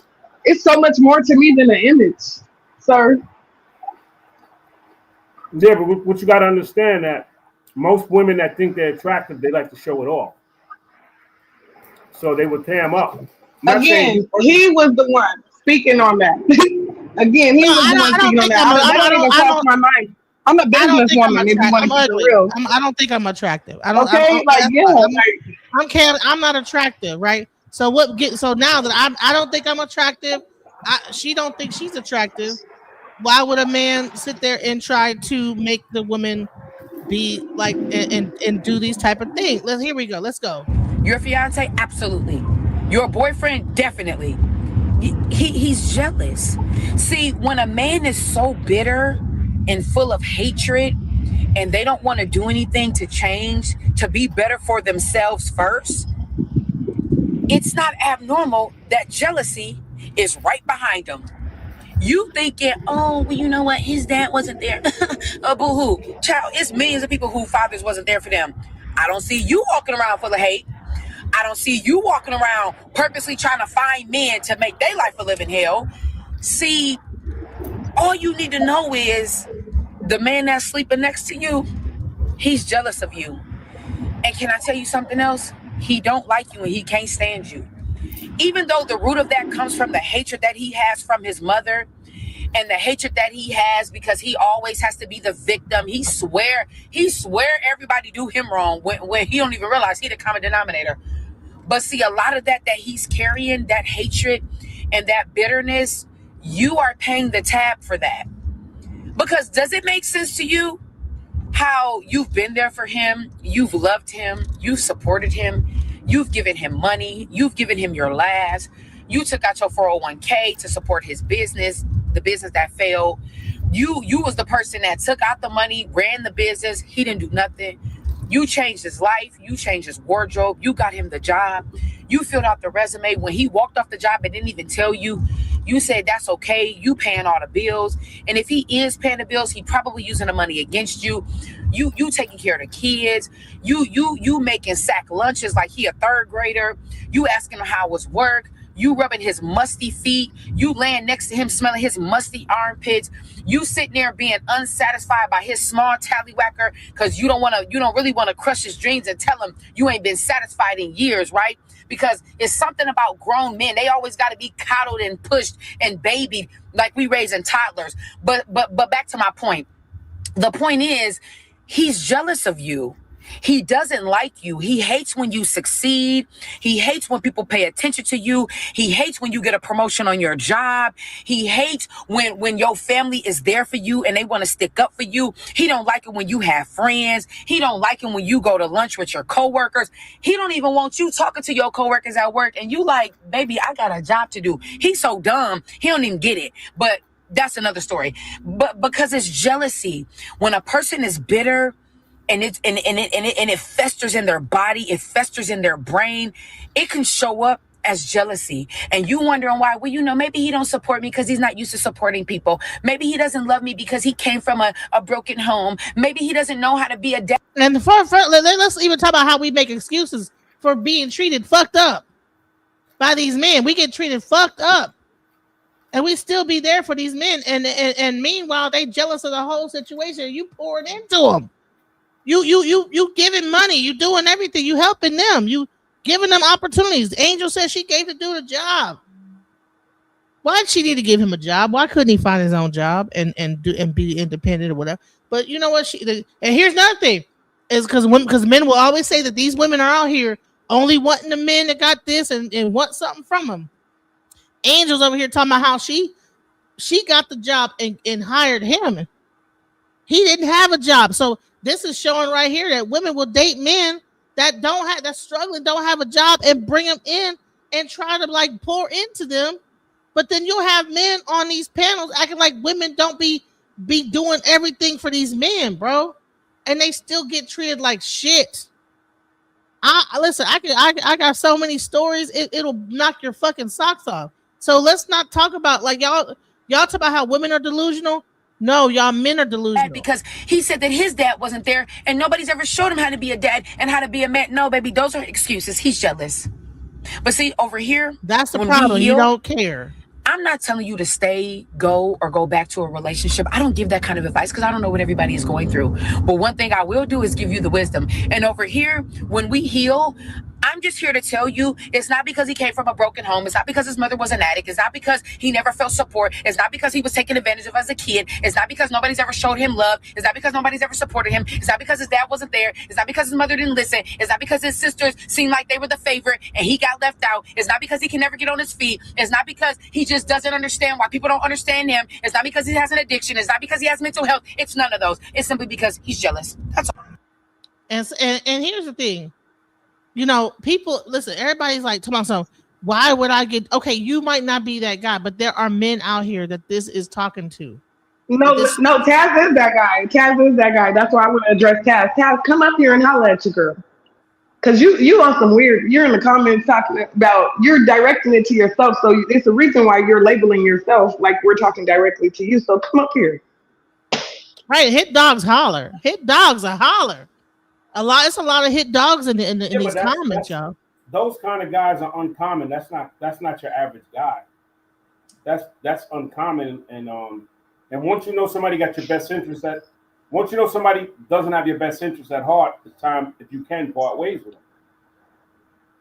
That's all. Obama, we said that so many times. That's why I feel like Taz is really directing it to himself, because it might be Taz is part of the problem. Well, you know what I learned about social media? People take things too personal. I was joking around. Somebody was asking a question about marriage, just joking around. And I said, it was something to do with oral sex. And I said, I have to ask my boyfriend later, just joking around. And they was attacking me. Oh, you gay, you this, you that. I said, bro, we just on social media having fun. Everything is not, a competition. or everything is not a battle, and everything is not homosexual or not homosexual. I don't know if I can say that, but that's how sometimes when you're on social media, people take things personal. So that's what you got to realize. Like we're not even talking to him, but you might be talking about people like him. So or her, or whoever it is in general. That's why people do that. Why would I have another man? You clearly came in on the end of the story, but look, I don't have nothing against gay people. If you like men, women, whatever your sexual preference is, that's your business. At the end of the day, what I'm saying is live in your truth and stop dating what you don't like and treating it messed up just because you can't live in your truth. That's what I was saying. Yeah, but sometimes if you're gay, you're gay. At the end of the day, why would you be with a woman if you're gay? If you're going to be with a woman and you want to be with a man, then you're not going to treat that woman right because that's not what you want. But sometimes people like that, they go both ways. We used to call that in the 90s into the early 2000s. We used to call those homo thugs, and you had the guys that went both ways, and they were kind of feminine, and you kind of sense it a little bit. Not all, some were real masculine because I known both types, but you know they men the gay men community. One thing I don't like about them, because I don't care about your lifestyle, but a lot of them are aggressive towards women. I had to tell one because he was arguing, he was getting up in the girl's face. He was biologically a man, and he was getting up in the girl's face. And I said, "Yo, I understand you having your difference, but that's a female." And then I had to get aggressive with him. Like I'm not Mike Tyson, but I'm like almost 6 feet and I'm over 200 pounds. And then he got aggressive with me. I said, "Listen, I'm gonna respect where you're coming from, but if you get up in my face the wrong way, I'm gonna knock you back into your natural." I said something about I'm gonna knock you back into manhood, because like I said, you're getting aggressive with females. I notice men like that, and I'm not saying everybody. I'm not painting everybody with the same brush, but I noticed men with. Yeah, you got to tell them that. Yeah, no, I'm not. I'm talking about men with feminine energy. They get aggressive with women. A real masculine man is not going to get too aggressive with a woman because he knows it's a female, and he knows that if he put his hands on her, he can hurt her. And I'm not trying to go to jail. I'm speaking for myself. For hitting a woman, only time I'll put my hands on a woman, if a woman's stacking me physically, I'll just like to get them off me. I might inadvertently hurt them, but I'm not going to go and throw a hard, heavy punch at a female because I disagree with her. Most masculine men think that way. The ones that got feminine energy, those are the ones that put hands on them. That's just my opinion. A lot of times, and I'm not painting everybody with the same brush, so I'm not trying to offend nobody. I'm just making a statement. A lot of times, those guys are raised without a father. Because my mother and my father taught me, you don't put your hand. And my mother would, if I'm in my house beating my wife, my mother would side up with her to get me off her. So, I think we need more households like that. And then you won't have men attacking women as much. That's just my opinion. Here's a question. You know what? I always hear this, right? You don't even argue with women. Men should not argue with women. Why do you think that men should not argue with women? Because whoever that guy is, why it's millennial, he knows that he can't win that battle. I feel like I can't win that. I feel like I can't win that battle. I said I let them say what they want and I just let it ride.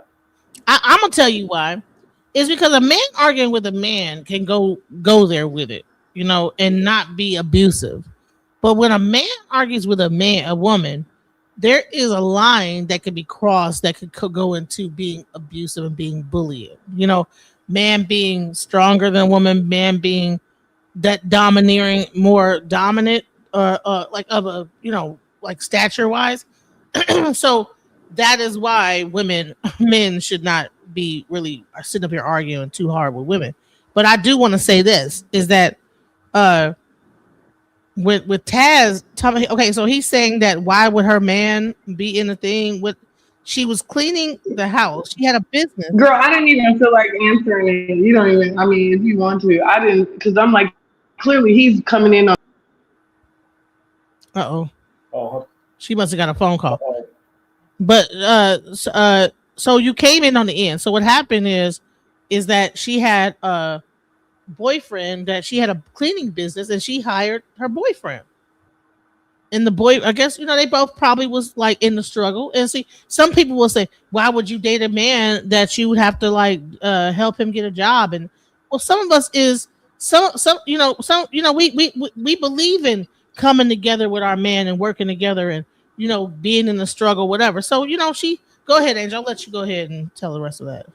No, I don't want to. He's annoying. That's why I told him to pull up. I told him to pull up so he could get clarity. He don't want to pull up, so then I'm not even going to acknowledge that anymore. Right. So you in the comments. Conversation. You weren't here for the whole conversation, so you really speaking on part of a conversation. So we know, right, just by that comment, I know you don't know what you're arguing about. You're just arguing. So I'm not going to argue. Sometimes it's not an argument. Sometimes I call it a discussion. Meaning I let you say. No, he's trolling because he said, why is another man in the room? We just clearly spoke on the fact that I had a cleaning business, a house, residential and commercial cleaning business, and I gave the man a job. The man took the job and he started sabotaging me because when we would meet up with clients, he would start spazzing out about different things. But when we were with women clients, he would be the one to address the women. And I didn't have any issue with that. But I owned the company though. I was just trying to build with this man. And then he made it so that she ended up losing the contract of working with that one client because he was so busy. I lost several contracts because he would spaz out all the time. He had mental issues or something. Like at the end of the day, I know I was not the problem because again, I can't hide what I look like, but I am very professional because I clearly built my business up. I had several clients. I brought him into my business and I started losing contracts. So that's a red flag there. Imagine like you bring so that is that not jealousy? If you say, okay, I have, and I'm experiencing this right now. And I had to just pretty much block a dude. Like just say, you know what, forget it. Like you try to bring, you see that this person probably ain't working, but you're dating him, you like him, and you love him. Maybe he lost his job, whatever. You say, okay, well, I got a business. You can come and clean with me, right? Or do whatever I'm doing. And you bring them in, right? And then they begin to do little shit to fuck up the opportunity for you. But you know what it is, though? That's jealousy to me. Some men got pride. Like he might, in his mind, feel that he's below you because you hired him. That's an issue that that's a problem a lot of men might have with that. This lady is, because this one lady, I don't know if it was Kelly Price, it was somebody that said something that was real, that made a lot of sense to me. I think it was Kelly Price, but don't quote me on it. She said, we got a business, I own the business, I tell them what to do when we at work. But when we get home, we reverse roles. I don't know if I have the mindset to do that, but that's what I think it was Kelly Price, but don't quote me on it. It was an entertainer that owned, like she was the breadwinner basically. But in the household, the man led. So that's what that was. Well, think about Monique, right? Monique has so Monique is well known, but she'll always say, but why is it that she always have to call my husband, my this, my that, whatever, to coddle his like ego, even though she's really the person that everybody looks at because she's Monique, but she gotta constantly. Yes, baby daddy. Yes, king, please. Yeah. To constantly, like whatever his ego, and make him feel like the man, even though she is really the person that's paying his bills. But you're my manager, and it's like on some like pimp shit. You know what I'm saying? Like, yeah, but no, DJ, because I am all about that. Like, I mean, yeah, my husband, my man, but. When your man is sabotaging you and things start going downhill when you're letting him lead, he's not a leader. Period, point blank. So then we have to reiterate from my man to you need to go sit down on the curb because you messing stuff up. No, you're right. But that's what I learned. Like I like to listen to people talk because that's what I learned. Because the lady was the breadwinner and controlled most of the businesses, and she had her husband as a partner, but technically. She was the owner and he was like the CEO, but right under her. But she said that sometimes a conflict because like she's telling him basically what to do at work because she was like his superior at work, But then when they got home with the family, she was programmed to reverse roles. I gave up a lot of respect and props on that, and he accepted his role or whatever it was and stuff like that. You know, some women, like I noticed this with some women, particularly in the Black community, sometimes they do have a lot of masculine energy. I'm not saying everybody. So what is oh, here we go. I keep hearing this masculine. Yeah. What is masculine energy? What is masculine? They want to, for example, I'm gonna use the Kelly Price situation. Like you own the company, and you tell me what to do at work, but then you bring that home. Like sometimes some people, whatever they do for a living, they don't know how to turn it off.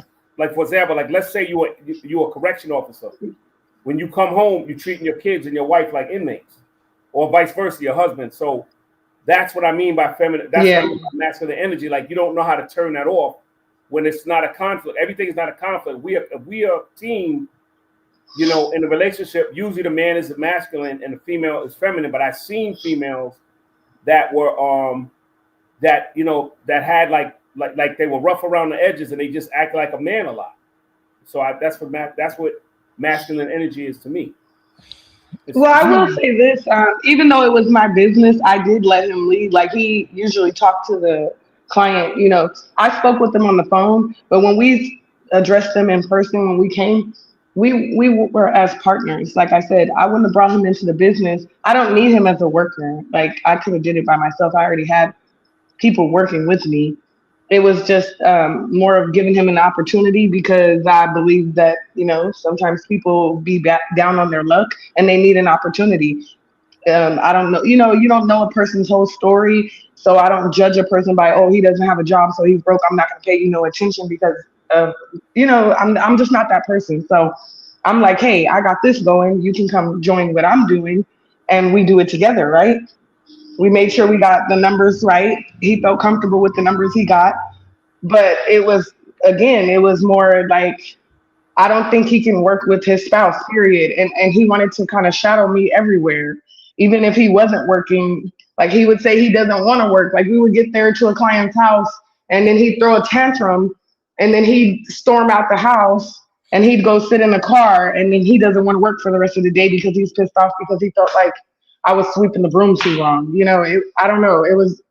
Yeah, that is manipulation and trying to sabotage. We gotta like be and that's real what he was doing. And let's talk about feminine energy because I hate when men always talk. Y'all, a lot of y'all be masculine. Let's go. Entertaining and hilarious for self-proclaimed masculine alpha males to speak on wanting feminine women while simultaneously getting their Speedos in a bunch when women are actually feminine. What do I mean? Contrary to popular talking point, feminine energy is not submissive. Feminine energy is not submissive, nor is it dull and bland. Feminine energy is receptive, and feminine energy is creative. So the first character trait of feminine energy is to reject unsavory impressions from the masculine, to keep the feminine sacred. And two, which is to be creative. Makeup, hair, colors, and all things that are creative are feminine in nature. So if you're so masculine, stay out of feminine women's business and appreciate being rejected, because that's what feminine energy does. I find when men say, "Well, y'all feminine, y'all acting masculine." Well, sometimes that rejection. Sometimes a woman really being a woman and not just taking anything is feminine energy. You know what I'm saying? Not just falling for the okie doke of anything. That is when a woman steps up and says, "No, I'm not going for that." That is her exercising her feminine energy to choose. Like I said, lions in the wild don't just let anybody jump on her back and procreate with her. People, feminine energy is not docile and submissive. It is probably, like I said, animals. Some of the most vicious animals are the female aspect of that animal. But go ahead. Welcome to the channel, James Harlan. Welcome to the channel. Yeah, what I was gonna say is, you gotta understand too. When he's spazzing out at these clients, I'm a professional, so I didn't even address like it at all while we were there.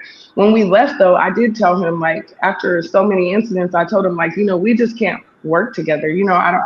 I guess that's firing him or whatever you want to call it. I just told him I can't work with him because he's making me lose money. I'm building a business and he's coming in. And instead of him, this is the thing, it wasn't even so much that he had a problem, it was the way he was addressing the problem. If he had an issue, he could have pulled me outside and we could have spoke on it. And he could have said, hey, I don't appreciate this. I don't like how you move in this way, or whatever the case may be. He didn't do that. He's going off, slamming these people's doors, throwing stuff. Like, you're in somebody's property. You're on somebody's property, right? Intentionally trying to sabotage the situation. Come Thank you. I mean, come on now. He's a grown man. You know what he's doing. He know what he's doing. The one mistake you made is this is just what I'm observing. The only mistake I feel you made was when he came in. You should have had the mindset was, when we here, I'm the leader. You do what I say. Don't say too much to anybody because I don't want you talking me out of making money. And then you just got to follow orders. Just sit back and be like a silent partner. That was the mistake you made. Go ahead. No, Barack. I was calling you Obama, but I just realized it's old drama. But no, the thing is, I had many conversations with him. Again, I addressed the situation once we left the client's house because I'm a professional. So, I separated the two, being that I'm at these clients' house. I'm not bringing drama there. So we're going to leave once the job is done. He would throw a tantrum, then he'd go sit in the car, and I'd let him sit in the car. But then I had to go now tell the client. You're missing my point. You're going off subject. I'm not disagreeing with what you're saying. I'm just saying I would have played it different and that wouldn't have happened. If I was in your shoes, I would have said, you let me address the clients. If they got anything to say that the business that you may or may not know, let me answer it. Let me be the mouthpiece, because that's what'll happen when you let him be the mouthpiece. But here's the thing, he wasn't the mouthpiece to the clients. Right, that's what I was trying to explain to him, but it's okay. So yeah, he was not the mouthpiece. And I spoke to the client on the phone. I arranged everything. I never let anybody control over. Those were my granddaddy clients. They've been my clients. He never spoke to them. He would be on one page when we would head to the client. And then when we would get there and we'd start cleaning, like for instance, I would tell him, hey, you start on this and I'm going to go start on that. He would leave what he's doing to come monitor me. And then he would throw a tantrum and start going off.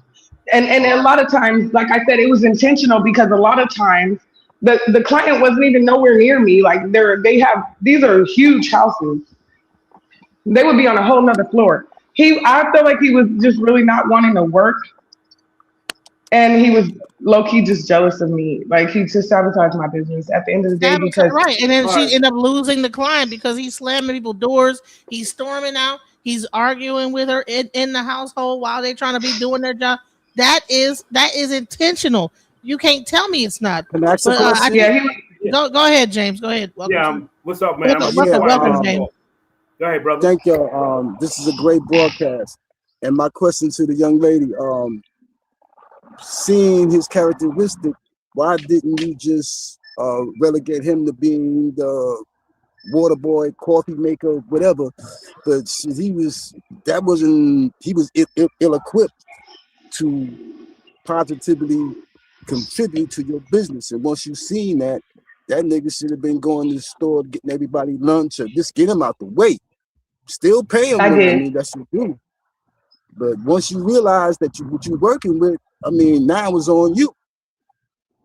I mean, I briefly touched on the story because we were speaking of jealousy, but yeah, I mean, if you want to update, yeah, I did get him out of the business. And then afterwards, he became a stalker of mine because he started hiding in bushes outside my house and all kinds of other stuff. So we did part ways, though. That story ended horribly, but we did part ways.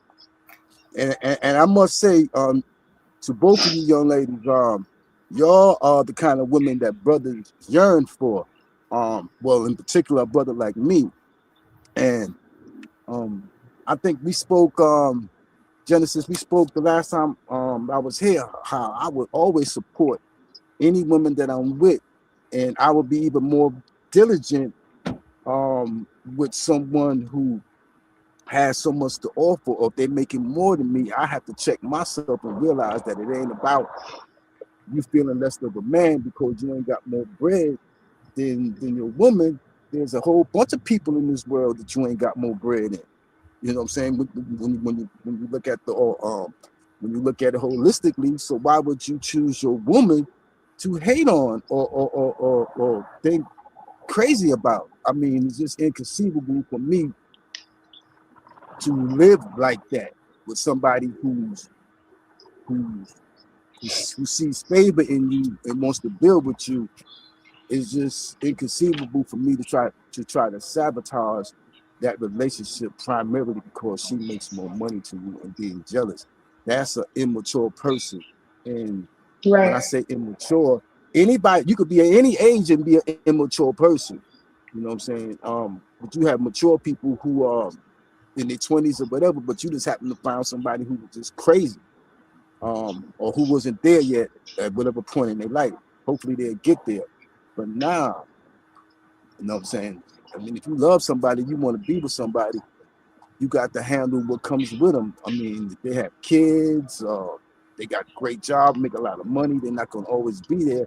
If you make I think, and I'm talking a lot, and thank y'all for listening, but if you make a decision to be with that person, then you got to be with that person.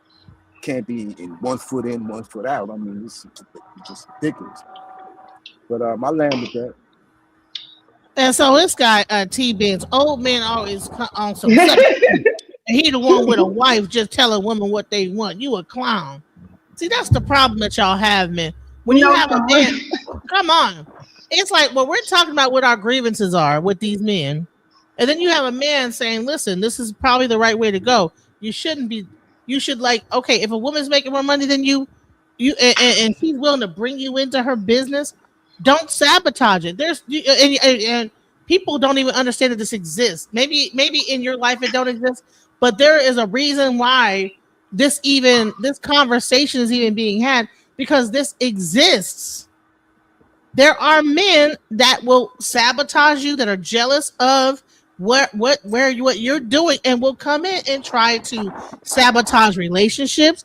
Have you seen a woman, before she's with a man, she's looking all good and this, that, the other, and then you go about a year later of her being with this dude, and she looks like hell has broken loose in her life. The light has dimmed in her eyes. Her skin looks bad. She's breaking out. Why? So we have to understand that there is, and the same thing can happen with men too. But we're just talking about the male aspect of it, because I'm a woman. You know what I'm saying? I'm a female. So I'm a female. Y'all females. You know what I'm saying? So I'm a woman. So therefore, I'm trying to understand why men can exude these types of behaviors and pretty much sabotage relationships, because I'm experiencing it. That's the reason why I literally go ahead. Draining your energy. Thank you. If we came up here and changed the perspective and spoke from a man's perspective, right, then they would respect it. But the fact that we're speaking on women, everybody in the comments keeps saying, "Oh, but women do the same thing." We're not speaking on that right now. We're speaking on what we're speaking on. This is the topic, and can you stay on topic? That shows the maturity level right there. You keep trying to compare the two. We're not talking about that. We're talking about when we went live. The live was about men, hypersexual men, jealousy, and where it's rooted. Thank you. And we do pick better men. This is called a story where we're speaking on men that were jealous and our experiences with them. I'm not even in a relationship, nor am I interested in dating right now. Because that's what will happen when a guy drains. Listen, Angel. Listen, when you go through that, it makes you just want to just quit. When you go through that type of a situation, when a man does that, it makes you like, I'm good. I'm let me just chill. I don't even need. It makes you like that when you don't. When you don't know what the issue is, it makes you. I know what the issue is. That man was jealous of me. Whether you guys, you know what I'm saying? I don't have to tell the whole. Like, I'm speaking on a man that I experienced in my life that was jealous of me because that's what we were speaking on.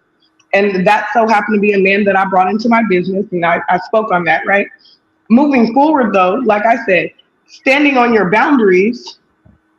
When you put place boundaries, when there's boundaries in place, and you stand on them, that eliminates a group of men. So I'm not saying that's a current issue in my life. That is not a current issue in my life, right? What I'm speaking on is men that are jealous of their woman. I think that when you go on social media, people just it's kind of like the man in the comments saying, "Oh, why would I be jealous? I don't know why you would be jealous." We're not speaking on you directly, Taz. We don't know you, right? Hit dogs We're holler. speaking on men that are right. Exactly. That's why I say he's part of the problem. He told on himself without even knowing that he was telling on himself. Right. So are you married? I'm not good. I want love and I keep looking for it. Okay.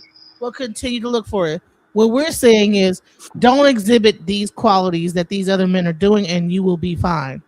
When a woman is feeding into you, pouring into you, doing all these things, don't do these specific things and your relationship will be fine. And when you do those things, that is jealousy. That's all we're saying. Period. You know? And if you don't mind, I can speak towards the hypersexuality. I've been there in my younger years and not knowing that it was a detriment. It was me doing my best to keep my woman satisfied, at least in my thinking, not realizing that I was doing good. I mean, I provided, I love children, but for some men, especially when they got super attractive women, there's a fear of losing them, and that fear can be overwhelming. I mean, sometimes it can make a fella not even go to work and get paid because they worrying about, who's looking at their woman, who might be knocking at their door. And I'm speaking particularly when I was in the South, particularly South Carolina. And South Carolina is a state with the most domestic violence out of all this world was. I'm sorry, I don't mean to interrupt. Battlezone, your video is not connected. You have to either leave and come back. Battlezone in the back. The reason why I can't bring you up is because your video isn't connected. I can't even hit the button. But I'm sorry, keep going. Yes, I was just speaking about South Carolina at the time I'm speaking of was the state with the most domestic violence. Brothers really love their women's there, and sometimes to the point of being abusive with it. And they were a lot. I don't know why the words escaping me for that feeling that not necessarily jealousy, something like that. But yeah, and when you got somebody who you love and that's special, it can bring on some crazy thinking. But fellas have to be consistent, and I had to learn no matter what, you got to go get paid. You can't bodyguard nobody on the job while they home. You just can't do it, and get that out your mind and know the kind of person you're dealing with. You got a decent woman. She's a decent woman until proven otherwise, but you just can't invent thoughts and make them facts. So yeah, I definitely don't have all the answers, but yeah, I used to try to do everything I can, and a lot of it was unnecessary. Can I ask you a question, James? In your younger days, right, as you were speaking in your younger days, right, have you ever been in a situation where you were insecure? That's the word I was looking for, and it was escaping me. That's basically what I was in a lot of instances. Okay, for instance, the way you ladies describe yourselves, that's going to bring on automatic insecurity in a man's mind. Now, what degree that he What? allows? Wait, hold on. I'm sorry. Hold on. Right. No. Right. I'm saying, Listen can to you what I'm saying. elaborate? Yes, when you look good and you know other men desire you the same way that I desire you, it can bring on that it can bring that feeling upon you, but you have to fight it. There's nothing you can do. If you banging like that, you banging like that. I mean, whatever you put on, if it shows like that, it shows like that, and there's nothing you can do with it. And just like some dudes, they like the super pretty women. They don't have to have nobody, but just because they're pretty, they mad because people look at them. There's nothing you can do about nobody looking at your woman to see outside. But why do they get mad at the women though? Right. Because But wait. I want to follow with what he's saying, Sir James. You said that can bring on those insecurities, right? Okay. Absolutely. And when those insecurities came on, as a man that is now changed, right? Being transparent. When you were insecure in that situation, did it manifest out as jealousy? Not jealousy in your of my behavior. woman. Not jealousy of my woman. Just jealousy, period. We're just speaking on jealousy. Yeah, so I where mean, you were now, now you were jealous, right? I wouldn't use the term jealous as far as mad because she's getting the attention. No, I would be jealous of another dude paying maybe too much attention or come around too much. Yeah. And I'm not dude. I'm going to check that immediately. I'm not going to just let that simmer. I'm not. Yeah. But see, you're not getting to the root of it. Okay, so I would never be jealous of my woman. I ain't built like that. Oh.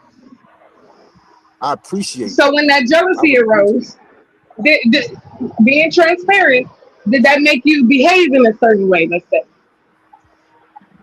No, because use the word transparent. I'm a transparent person. I'm gonna step to her, be like, yo, baby, what's up with this? What's up with that? Yo, don't have no nigga come to my house when I ain't home or that right there. Whatever issues I have, I will address them. Okay. I'm not to say he wasn't addressing them, he was, but okay, if you're in Walmart with your woman, this woman, right? And this woman looks good, so there's people looking at her, right? And that insecurity flared up in you, which then caused you to be a little jealous. And you then, how would you address that situation? Why are you addressing her? She has nothing to do with that.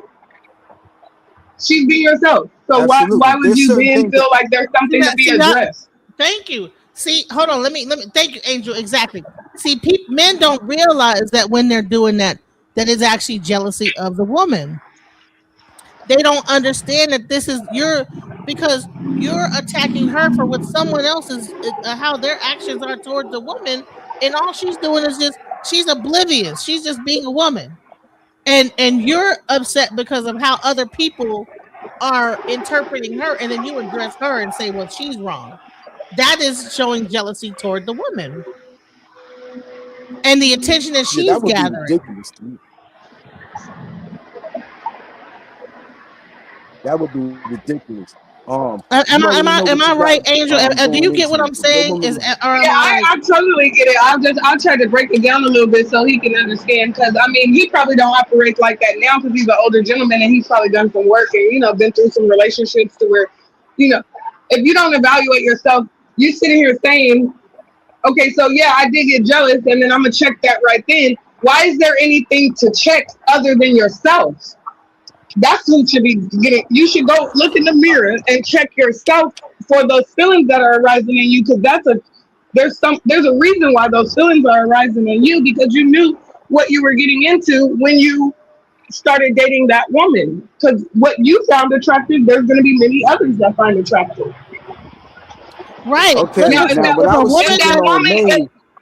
y'all must admit, they are women who purposely do things to make their men jealous. And we ain't speaking on that because I'm not one of them women. I had absolutely no reason to be jealous of her. I'm speaking about myself in the instances where I was jealous. I'm not gonna be jealous of you because you look good and people looking at you. That's just comes with why would a being woman? with you. Why would a But if woman? you are giving some, I'm sorry. Go ahead. Why would a woman intentionally want to make you jealous?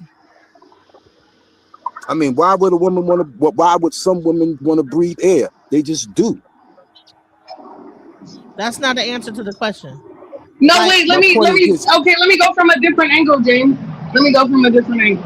Let's not talk about the physical, because there's women out here that, like my dear friend DJ, they might not be shaped like an hourglass, but she gets attention because her aura speaks, her energy is lit, bright, right? She knows that she's charismatic. So at the end of the day, whatever the reason that people are drawn to her, right? We're not going to speak on physical because it's kind of like focusing on physical.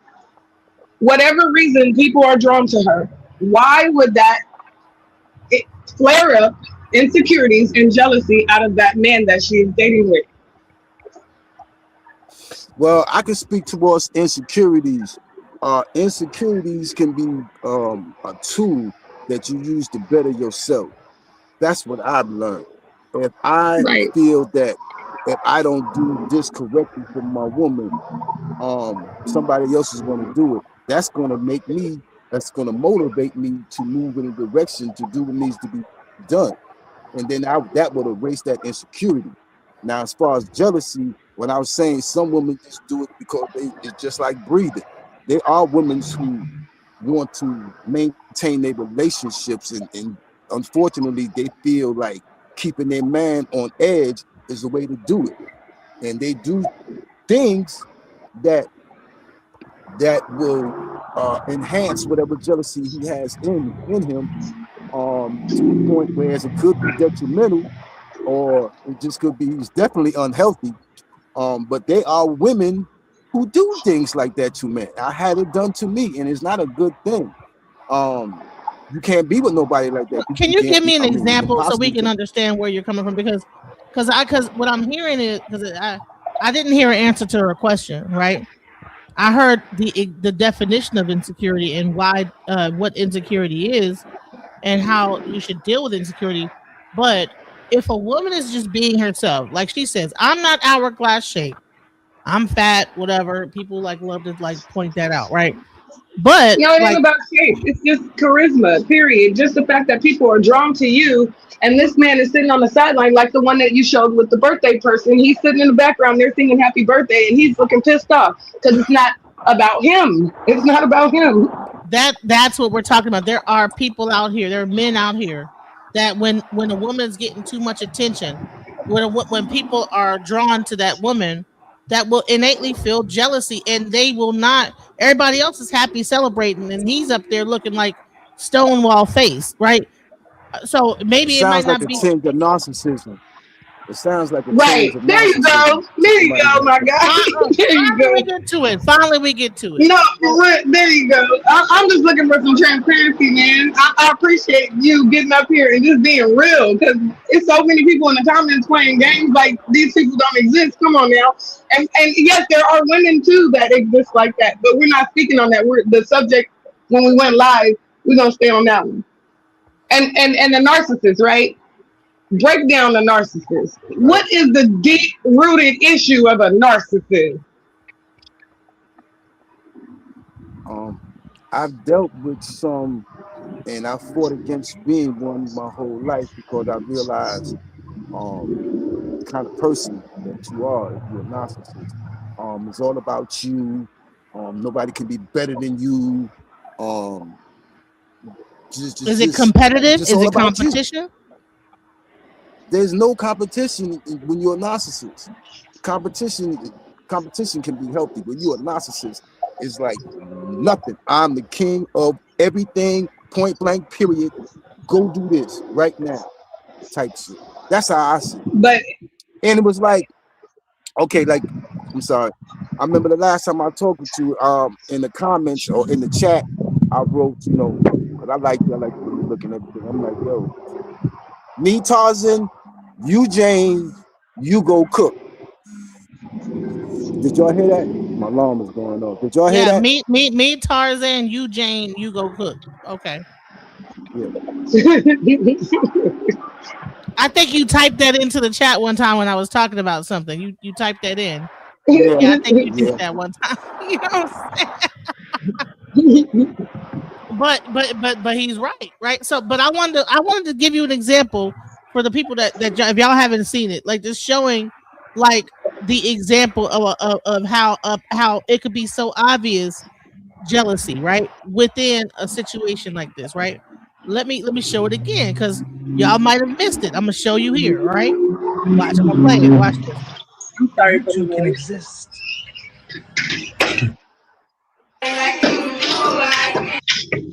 Now they're singing a song. It's her birthday.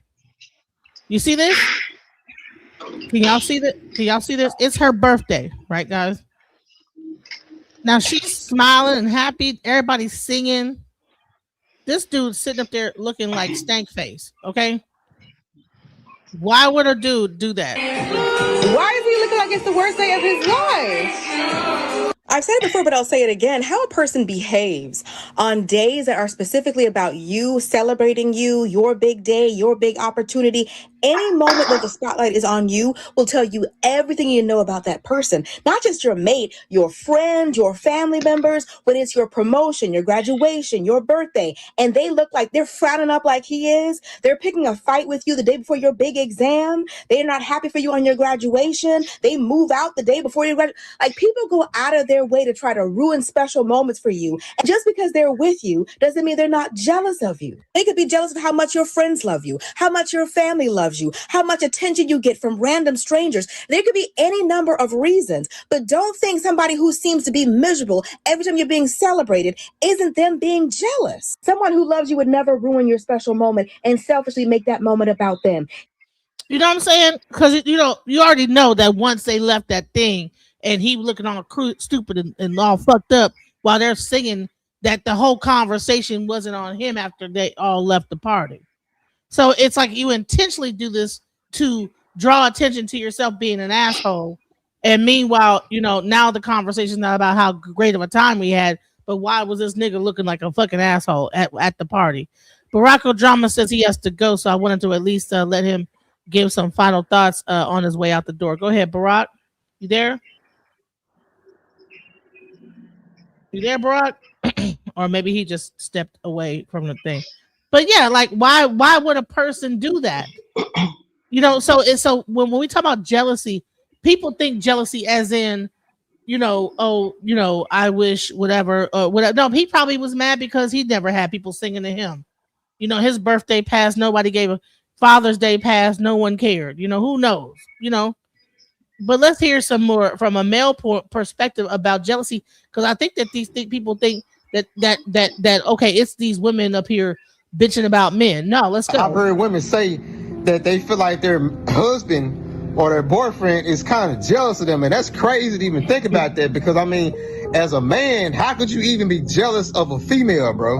Like, women don't have to go through the same type of stuff that we got to go through, but for a man to be jealous of a woman, bro, like in the workplace, a man could be jealous of a woman because this woman got the job position that he wanted, or just anything. And even like in a relationship or a marriage, a man could potentially be jealous of his girlfriend or wife because she has a better career than him and she's making more money than him. She has a better personality than him.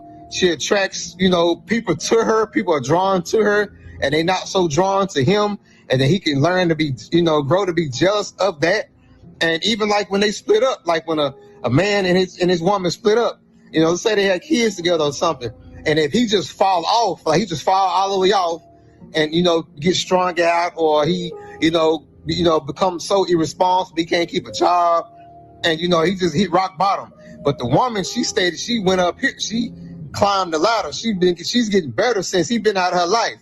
And now, do you think the man could look back at that and be like, dang, so why, like, what I'm saying, and he'll be jealous, and he can't figure out why she got the things she have now that she done split up from him. You know what I'm saying? Like, that's a possibility too, because like I'm sure it's some men out there that are jealous of they woman, bro. Not even that. And let me tell you something. What they'll do. They'll circle the block, come back in your life, and try to sabotage shit. That's the type of shit that I've experienced. They'll come back in with the lovey-dovey and gaslight and love bomb you, and then bring the same bullshit that they was doing before. They'll do it for a second, you know, and maybe that is narcissism. That's what I'm trying to talk about. Now, this happens with men too, but we're talking about, I mean, with women too. I mean, women could do the same thing to men, but we're talking about men right now, and we'll have a conversation about the women too. You know, right now we're talking about the men. So, what you gonna say, Angel? Oh no, I wasn't going to say anything, but I do want to address a comment. There was someone that spoke in the comments and said that the way you date. Oh my God, there's so many people commenting. I'm sorry. They said your partner is a reflection of you at the stage in your life. Good point. That's actually so, and I agree with that, which is why I led with, at that time, that person wasn't healed, or whatever they were going through, their trauma, sexuality, demons that they're fighting, and I also had mine. If you don't put in the work, though, that is what you're going to continue to attract, right? I spoke on that earlier, and when we told the story, I held myself accountable about the situation. I didn't put all the blame on him. We were just speaking on it being jealous. At the time, I do feel like that I lacked boundaries. Most definitely. Me too. At that time, I lacked out, and then my picker wasn't that good. Choosing the right man. I mean, because if you lack boundaries, then I skated all through my situation because I lacked boundaries. He was saying the mistake I made was not addressing the situation. I addressed the situation many times, but I allowed him to continue to work with me to where there was multiple events that happened with my clients to where ultimately, like you said, I lost contracts and all kinds of things, but that was a life lesson learned for me. But we're just speaking on that situation. Angel, I got a question for you. I use that situation as an example. Yes. Now, do you feel that when all that was going on, that you were in your feminine energy? Do you feel like you were acting masculine? Were you being overly argumentative? No, I was not. Were you being overly argumentative, or were you more submissive to that man? I submitted to him. That was the point. I submitted to him, and he took me down. Thank you. Thank you.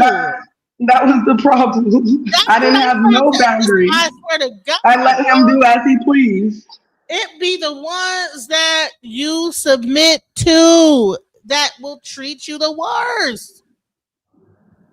But when you step up and have boundaries and say, I'm not putting up with this shit, then that's when the right dude comes up. It weeds out the bullshitters, which is why I'm single right That's now. why women, there's a lot more bullshitters out here than we have to be masculine to cut the bullshit. Because we be too I don't feel like that's masculinity, though. Like I've got a goddamn a stamp on our head saying doormat here, walk on top of it. That's what happens. So y'all need to cut that bullshit about women being masculine. It's bullshit. No, you want a doormat is what you want. You want a doormat you could like walk on top of, treat like shit, and that woman's gonna still be there waiting for you when you come back, cheating on her, whatever the hell dumb shit that you're gonna be doing, and ghosting her, being not communicate, whatever the hell dumb shit that niggas do. And when you're done with that, you come back and shit and poop on her and whatever. Like she's a toilet. And when women step up and say, I'm not putting up with no more, now they're being masculine. Bullshit. That's what I'm talking about. He said you can tell she ain't never been submissive. Oh God. Maybe the gambler.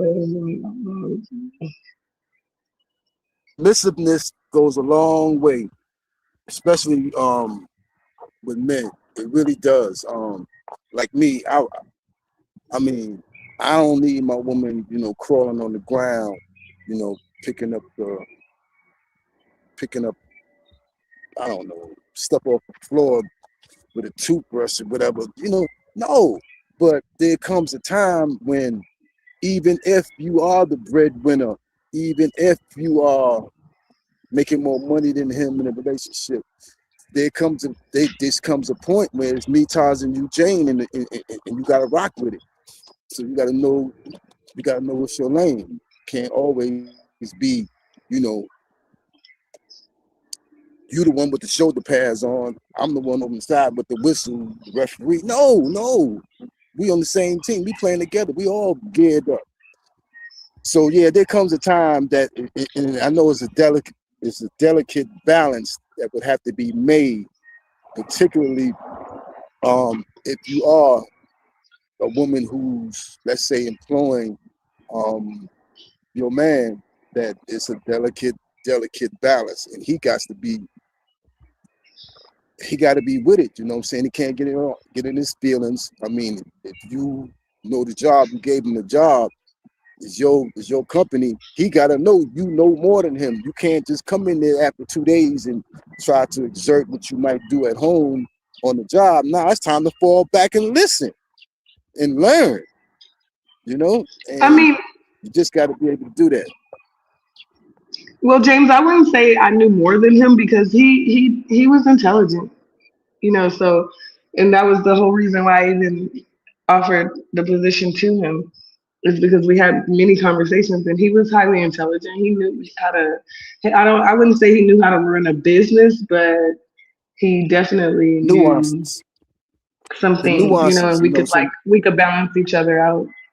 But there were some things he needed to work through, I feel like, and myself.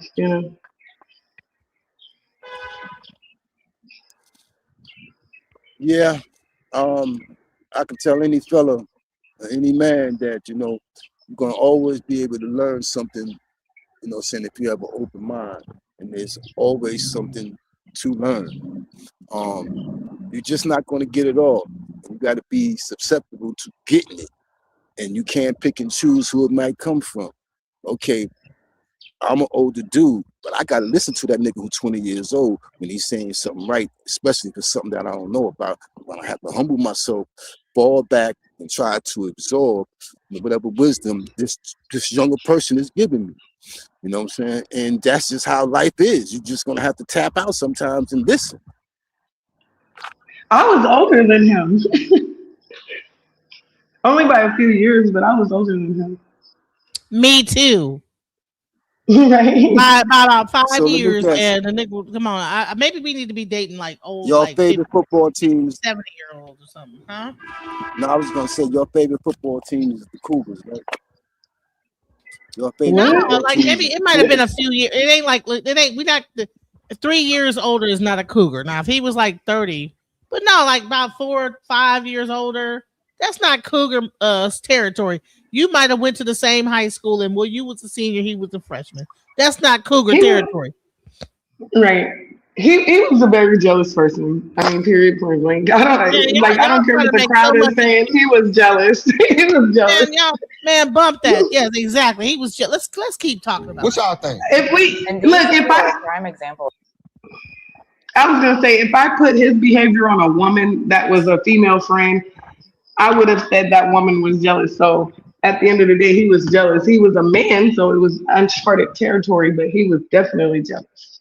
All right, now check this out, y'all. Watch this. Got the things she have now that she done split up from him. You know what I'm saying? Like that's a possibility too, because like I'm sure it's some men out there that are jealous of they woman, bro. Not even they woman, but women. Period. They jealous of them, and that's crazy to even think about that, bro. 'Cause like I said, like how you we don't even got to go through the same stuff, bro. Like what y'all think? And these two are a prime example of why people tell women do not date down financially, especially if you earn significantly more than that man. This man has been harboring a lot of resentment while participating in financial infidelity with Yasmin. He is complaining about how in his culture, he needs to make more money than this woman. But when he met her, she was making more money than him, which leads me to want to have a bigger conversation about financial infidelity. He was amassing a large amount of debt and lying to her about how much debt he was actually in. And the entire premise of the relationship so far, from what I've seen, is that she is paying more than her fair share of the household expenses and covering items for their children just so he can pay off his debt. The entire time he is still accruing more debt. And that's because he doesn't have to worry about taking care of his children. He doesn't have to worry about paying for rent because she's got it. And I think that he is absolutely using her, but using this, oh, in my culture, I'm supposed to be making more money. Then go out and make more fucking money. But because he knows that she's going to take care of things, that's why he's able to still do this. She's like, he is buying lavish items, and I'm over here paying 70% and struggling with the kids. And go to find out, he's been lying to her for some time that he is working. He was laid off from what it seems like, and he is still spending as if he has an income coming in, and he did not disclose it to her until this very moment. I feel like that is a very narcissistic thing to do, and she needs to leave this man before he ruins her financially the way he has ruined himself, because he clearly has no financial discipline. Somebody please tell me that it's not really grown ass men out here that are jealous of grown women. Like, this is really a topic. Now, on a normal pretense, I would think this topic is straight foolishness, but I gotta think outside of myself, because me normally thinking as myself, I wouldn't say I would ever get jealous of a woman regardless of the situation, but there are actually literally men that walk this earth that are jealous of women and the opportunities that they get, or maybe just even of the bag that they got, or how they look. There's grown men that actually are jealous of women, and it's scary to think about. Like, how could you be jealous of anything that a woman got, knowing that you're a grown man and you're naturally gifted physically more than a woman, sometimes even more logically smart, so you can accomplish different things on your own agenda. But a lot of men are just lazy, I guess, and they don't take it upon themselves to educate themselves. And that's the big problem, because women are naturally more educated than men. This is a well-known fact. When you're more educated, you speak better, you present yourself better in a better manner. Outside of relationship talk, just in professional setting, you're going to get more opportunities and better jobs and better career paths naturally. And then, you know, women are naturally the gender that looks better on top of that. So looks wise, they're going to get better opportunities. And I guess a lot of men are jealous of that because of how quick a woman could blow up. I mean, you can even look at it on social media. It don't take a woman long, especially if you're a good, attractive looking woman that got something going on for yourself, and let you not have brains on top of that. Then yeah, you can accomplish some shit. And I can see how a lot of insecure men would get jealous of that. But that's creepy to me, bro. Just know as a woman that there's grown men out here that have disguised themselves or whatever they got to disguise themselves as just to get into your life, just to destroy what you got going on, because they are secretly jealous of what you got going on. What the Or fuck? maybe a light in you that they could see something special that you might not even see yet in yourself. And they don't want that shit to manifest. So they do whatever it takes to add toxicity or keep you off your motherfucking rocker. Whatever it may happen to be, bro, pay attention to that. Because there are men out here that walk this earth that are jealous of women, and we can see it in the crimes perpetuated against women from men alone. But just keep that third eye open for real. So if another man is willing to admit, you know what I'm saying, that there is a such thing as a jealous man that could be jealous of women based on the opportunities that come. And then people love to hate Shira 7, but she talks about the same thing. Let's go. Are very jealous of the attention women get, because with that attention, life is easier, life is less expensive, and a lot of women are catered to, while men are expected to be men. And so the same way that women look and scroll through Instagram at other women and their bodies and this and that, and compare themselves to women, and how they wish they could be, you know, living that lifestyle or looking like that woman, or wish they had, you know, that person's look or whatever. Men do the same thing, except with women versus men. So a lot of these men who don't know how to get up and go get money or get a career or get a life, instead of focusing on that, they focus on women and they get upset with them. So they're literally comparing themselves as men to women, not to other men. This is where the problem is. Hello. So let's talk about that. There's men that will be watching your DMs, watching what you're doing, watching your lifestyle, and then they will try to insert themselves into your life and then bring that jealousy into your life. That's another thing. They go into, then they try to contact you, and the next thing you know, you're in a relationship with them. They've been watching you the whole time like a stalker. And they try to get into Listen, women get stuck. They get portrayed. Listen, men aren't men predatory? Don't they prey on not prey, but don't they like like a hunter, hunting women? And you find that woman, she's doing her thing or whatever, you get into her life and then you just wreak havoc in her life. Come on. This is a real thing that happens. So we have to like be real about what's really happening. You want to know if a man is jealous of you or not? If he gets mad every time you receive a compliment out in public, or he says things like, oh, why do they always compliment you and they don't compliment me? He is jealous of you. He's very jealous of how beautiful you are. He knows how beautiful you are. He knows that you're going to receive. Why would a man get with a beautiful woman and then get jealous of her? This is what we're saying. This exists. Now I'm going to flip the conversation to another subject. And we're gonna start talking about the next subject, which is because I think we pretty much we beat this subject into the ground.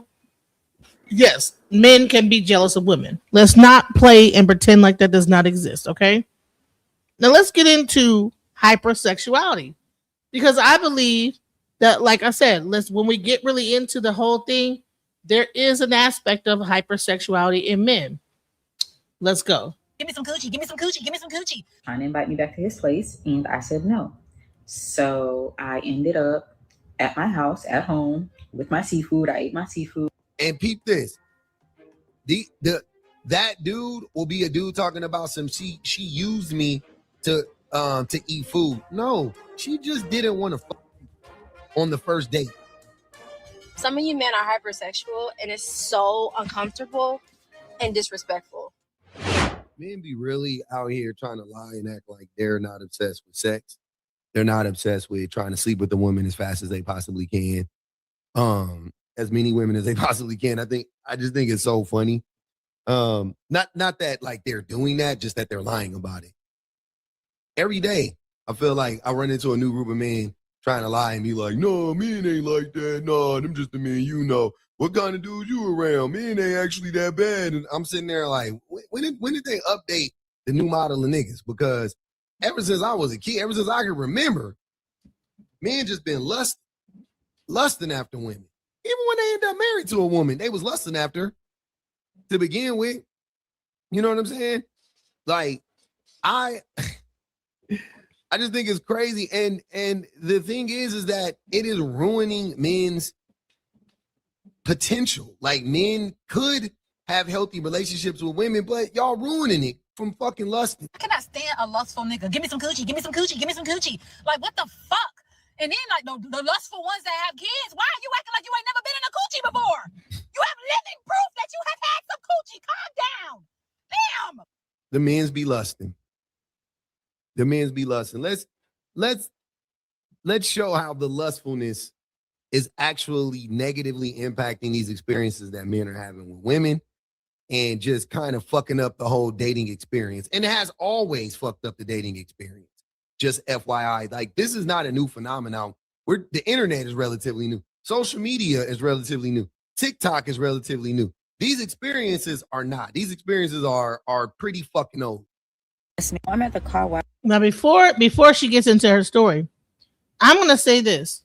Like, the one weird thing that men do is when you, especially if you meet them online, send me your picture. They will. I've had dudes like say hello and de-pick immediately. Like, what? Like I don't want to see your penis. Like, what? Imagine if you met a person in real life. Because I think that the internet, you know what I'm saying, allows people to do stuff that's really would be considered like creepy in real life. If I meet you and I want to say, hey, he says, hey, you know what I'm saying? Because I mean, people be at the gas station. I might be going in. A guy will say, hey, hey, whatever. They might like try to holler at me. But imagine that he just whipped his dick out in the middle of the fucking gas station. You'd be like, you're a fucking weirdo. Like, what the fuck? You know what I'm saying? But why does a man feel like that you can meet them on a dating app and the moment you say hi to them, they could just throw their penis on top of their and take a picture and send it to you? Angel, you got any thoughts about that? Girl, I'm over here laughing harder because I'm like, no, why do they do that? I don't know why they do that. I feel like that they have an intention, an agenda, and that is to sleep with you. And really, no, it's deeper than that. It's not just to sleep with you. Whatever their agenda truly is, which is some 9 times out of 10 narcissistic, jealous, insecurities, is deeper rooted, and they have an agenda. They want to come get in, see what you got going, so they can either get in where they fit in or take you down. Because who does that? They want to take you down. No, for real. I mean, literally, who does that? They were sent by the enemy, period. I don't care. From hell, the enemy from hell. Like who? First of all, in order to even send a D pic, okay, there's preparation. There's the whole thing that has to be done, right? Because you can't just send it. You can't send it flaccid. They have no personality. They have no conversation. Like, period. So we're just gonna get straight to the point, and I'm gonna dick pic you. Right. I've had a person called Sir Jaxalot. His name was not that when I saw him on the dating app. It was a regular name. But the moment he started being nice, whatever, okay, cool. The moment I gave him my phone number, he said, hey, and immediate video of him jaying off. And it was the most like pornographic, and I don't watch porn, by the way. It was so pornographic. And I was like, oh my God. Now I did watch the whole thing because hell, you'd have to see it through. But gotta see it through. Gotta see the whole Speaking of that, I have an example. You remember your homeboy, your friend. Right. You know what I'm talking about, right? He did the same thing. Remember, he was like, oh, Angel, I want to talk to you. And then we got on the link. We're all three on the line talking, having a conversation about nothing sexually related, nothing like that. And he's backdoor sending me on a private chat videos of him sleeping with women, his penis, all kinds of stuff. And I'm like, what is wrong with your homeboy? Man, listen, let me just give you guys a clue. A woman does not want to see a video of you. Do you want to see? Imagine if a woman, you're talking to them and they send you a woman of her getting screwed by another dude.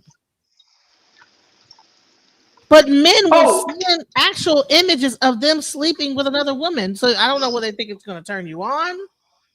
It's like, I don't want to see no picture of you sleep with another woman. Men do this. Men will literally send you a picture of them screwing another woman. Then when I rejected it, what did he do? He immediately started being an asshole, trolling and being jealous of me, trying to down talk me, shame me online. He's going to different podcasts talking about me, when ultimately his whole agenda was to try and get me to be one of his wives. Insanity, guys. It's insanity. So let's get into this because men love to like talk about how women are hoes, but let's talk about men and they hoe. Ho ho ho ho ho. Like it's Merry Christmas. I'm minding my business like I normally am. And this man approaches me and he started out, I guess, with a little joke or whatever, talking about they said that you took all the towels, blah, blah, blah. And from there, we're talking, we laughing a little bit. And I'm like, hey, if you're going to stand here and talk to me or ask my number or something like that, can you at least get this rag and dry off my car, like dry off the outside of my car? He said, oh, yeah, of course, I got you. He grabs the rag and he's washing outside of my car. And then after he finished that, he was like, what you got planned for the rest of the day? And I was like, I don't have nothing planned for the rest of the day. It was like, oh, did you eat yet? Actually, I didn't eat yet. It's like, do you like seafood? I love seafood. He said, okay, bet. Like, can I take you out to eat? Do you want to go out to eat? Ask me where I'm on my way to right now. But let me show y'all the outfit.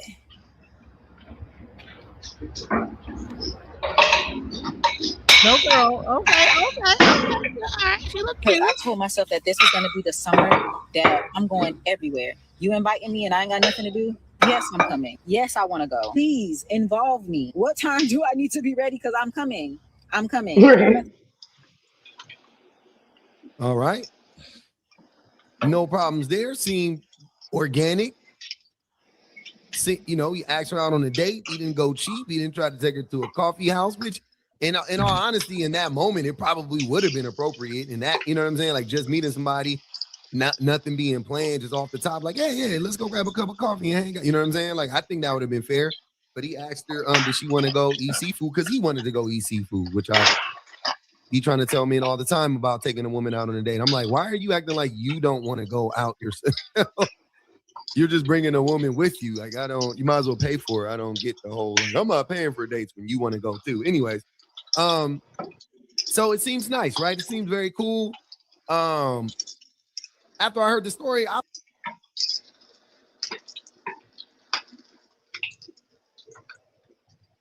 I'm talking on mute. Like, I'm sure. Okay, I'm like, what's going on? I'm sure that this date went to hell and back, but because he about to go into what happened after she came there with her beautiful. She looks very nice, very beautiful. Now most men say, "Well, you got the little tight outfit on. Oh, you look like a hoe." Ugh. Shut up. The fuck up. You know what I'm saying? The fuck up, bro. She's a woman. She's gonna be beautiful. Why was she? What's she called? Going there with a moo on? And yeah, and then he'd be mad because he can't see her boobs and her titties and whatever. Be like, oh, yeah, I'm good.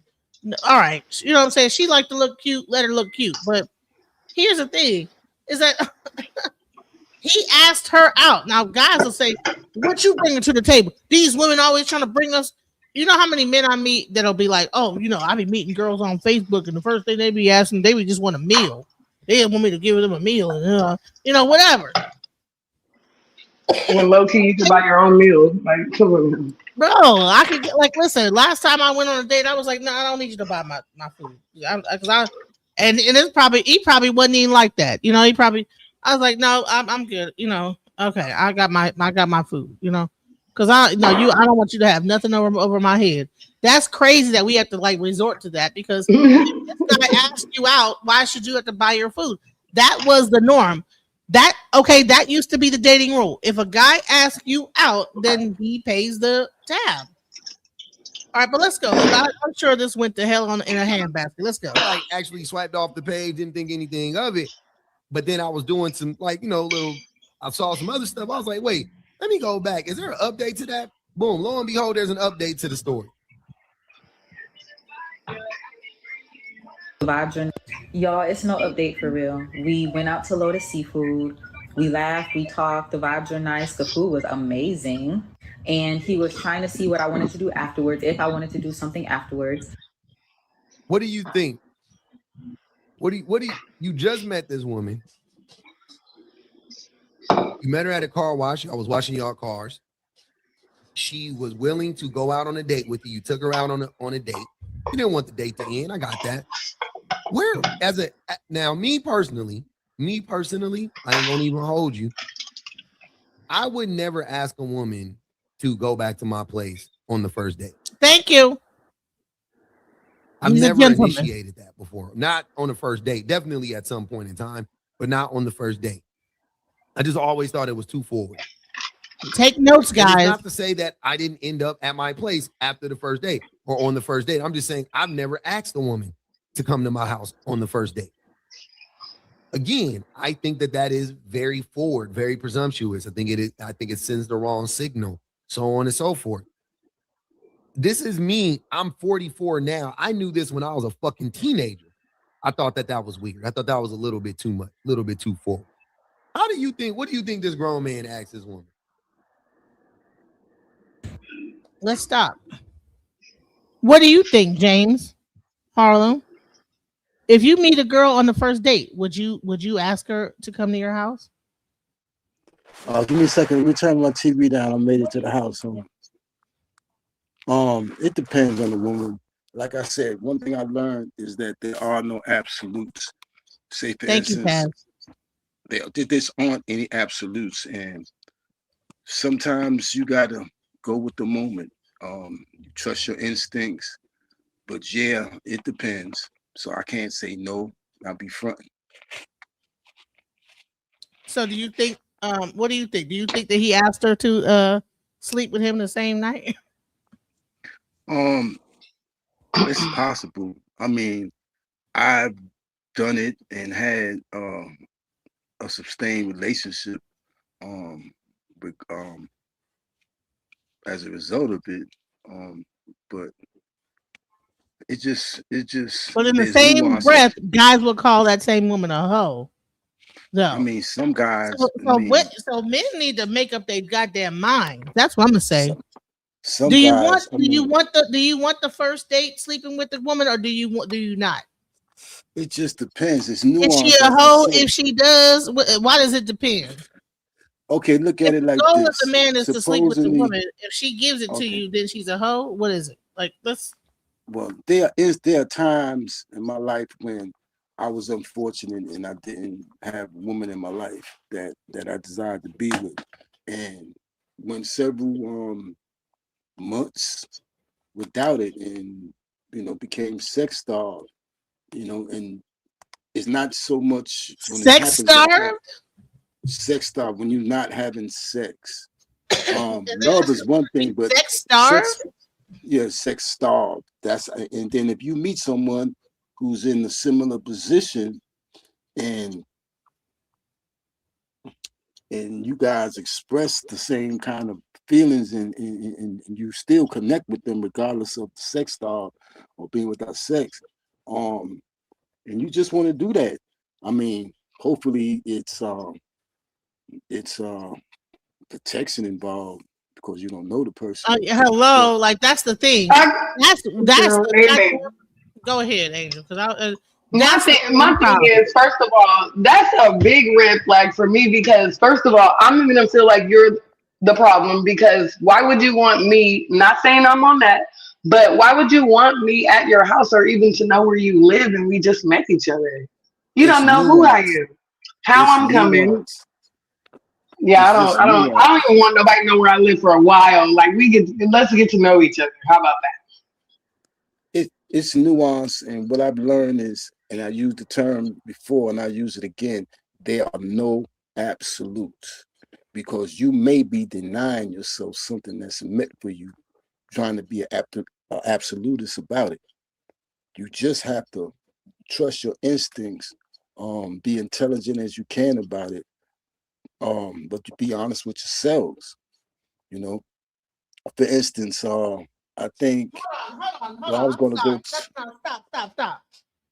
If you meet a woman for the first time, and you're attracted to her, you're gonna want to fuck her. Yes. Especially if you guys are vibing. So you meet this person for the first time, and you sleep with her the same night. Are you really red flags? You knowing where I live, you touching my body, like I don't even like. You could have something. Like, I don't know how you get down in your real life. Like, I don't know. That's too much. All these like panels will talk about how what I'm saying women are hoes, but something. Come on now. Men need to up their game as far as not wanting to sleep with every woman. Like, yeah, you might want to sleep with her, but having some self-control. Because then they'll say you're a hoe. But there's certain women that probably will do that. They'll meet you on the first night and they'll give it up the first night. And you guys might be vibing and she just might go with the flow. But then you meet a woman like me that's gonna make you wait. Because I'm not jumping in bed with you. You're gonna have to we gotta build up some trust. I don't really trust nobody like that. Let's take a test. Let me see your paperwork. All that goes with me. Absolutely. Medical records, everything. But then they say something wrong with you. Right. As I said before, I'm keeping it a buck. It is nuanced, because what is nuance with a man over top of a woman? Man, I'm sorry. Y'all are men don't have situational awareness. Not all men are going to say what I just said. They're not going to keep it honest, or they might not even investigate that part of themselves. There are sometimes, I remember a lyrics to a song, I think Jamie Foxx had sung it. He said, "When I first saw you, I said to myself, there go my dream." And there are some people who just might make you feel like that. And everything you might think you would do or whatever parameters that you built up, them shit's gonna just collapse because that individual, you just feeling like that. And I'm not saying everybody's gonna be like that, or you're gonna feel that way towards everybody. But when I say they are no, I mean it's nuanced. That's just what I mean. There's Are you some still people, with the girl that you had that one night stand with? I had several one night stands, and See? I was fortunate. See? I was fortunate. See? Hello? Yeah. You understand what I'm saying? That's the problem. See, everybody want to blame it on the woman, but the thing is that it's a two-way street. Like, men need to value themselves long enough to know that relationship is not going to last too long, and it's some bullshit, and you're wasting your energy and time. And women need to understand not to give it up. But I see all these different panels talking about how women are hoes and this, that, the other, and body count. But the men are contributing to the body count because at the moment y'all might be feeling each other. Y'all want to go and do some old stupid ass shit first night. But then that woman's a hoe when she get done and you get to walk away and you clean. That's bullshit. Y'all both was involved. Women, listen, women need to close their damn legs and men do too. Men need to have more self-control. Women need to close their legs. And y'all need to like vet these men. That's why the damn STDs are up like this right now as it is. I mean, we ain't gonna act like we too good, but you know, it comes growth. I mean, everybody's done some things that they probably aren't doing today. I'm pretty sure. But yes, moving different. Why would you go to somebody's house the first day you meet them? Both parties. And why would you sleep with a person the first time you meet them? Kiss them, any of that. Oh, because that's your agenda. You clearly are not looking for anything in depth, anything deep. I mean, how could you have something deep? You've already gotten deep in her vagina.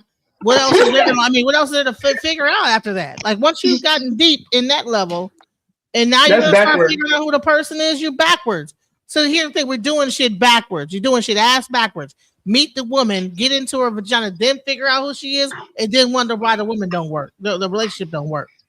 And then you're on the red pill panels like these women are hoes. They always trying to get my money, whatever. Well, you could have figured that out before you even slept with her, and you would have saved your ass a whole bunch of heartbreak. A lot of these men are hurt because they didn't fuck the girl, they liked her pussy, and then they found out she was a gold digger and wanted money out of her, but they still want to fuck her. And what's really going on is they mad because they don't have the money to maintain that relationship with that woman that they found off of fucking whatever website that really want the money. A lot of these women that's like coming as really to sleep with you really quick like that are hoes and prostitutes. Do you understand that there's women that actually be like, will start to like if you gotta like vet the woman, like understand they'll probably listen. I've heard stories of men getting on these dates because I like talk to dudes on dating apps. I don't really date them like that. I like be talking to them, and they'll be like, "Yeah, I was talking to a girl, and I went to dinner with her, and then like about a week later, she started asking me for like money. Like, can I send her $50? Well, if you would never listen, he probably didn't screw her that night. But if he would have screwed her that night, then she'd be a gold digger. But if you didn't do it and you just got to like chill out, you'd find out that she's after money. She's a prostitute. But imagine you sleep her that same night and she's just putting on her best appearances and she really is a prostitute the whole time. You'd never goddamn know. Y'all men need to like stop that. Y'all need to like wake up, bro. Come on, bro. But then y'all want to talk about women being hoes and y'all women are hoes. Yeah, there is hoe women. There's women that are hoes. Literally for a living. That's what they profession is. Right. To get your money to like, and then so you don't got wrapped up sexually with her. You love the pussy, but then she get to ask you for money, and now she's a gold digger. Well, she was a hoe. She's a prostitute, and now she's asking you one of her tricks now, and now she won $50 every time y'all have sex with each other, and now you mad, or 100 or 250 or whatever. Can you pay my bills? But you could have figured that shit out by taking your dick and chilling it out and just waiting. And she probably would have asked you for money at some point, and you would have avoided that whole situation and wouldn't be on a red pill panel tripping. Not saying you, sir, but I'm just saying these men out here could have avoided all that shit. But let's hear what happens to this young lady after she meets the guy at the car wash. She goes out looking nice. Let's hear this story. Let's go. And I told him, I don't have anything planned. It just depends on what it is you're trying to do. And he was trying to invite me back to his place, and I said no. Fumblerooski. That's a fumble, bro. You fumbled it. Right? So if you're a woman, you hung out with this man all day. He's been cool. She said the vibe. Like, listen to what I'm saying. She said, so she liked him enough, physically enough. I'm saying we got past the initial physical attraction to go out on a date with him. He made her feel safe enough to go out on a date with him. She liked the date, right? She liked the date. She said she had fun. She liked the restaurant. The food was amazing. She liked the date. He didn't want the date to end. She was open to continuing said date. He then asks her to go back to his house. Trying to invite me back to his place, and I said no. So I ended up at my house, at home, with my seafood. I ate my seafood, and that's it. Haven't talked to him since. Don't plan on talking to him. I allowed the experience to happen, and then I allowed the experience to end. Now, let me tell you something. A nigga like that will get on Facebook and say, all these women, every time I meet a woman, they always ask me, they dine and dash. They just want meals. They just want to eat some food. Well, sir, you asked her to fuck you the moment after you had a date with her. The moment y'all got done eating, you went into, you want to go back to my place. That's what happened. These men are not being real about that. Don't ask a woman to come to your place because you went on one date and gave her some seafood. That is transactional. And then get mad when she asks for some money. Hello. Let's talk about it.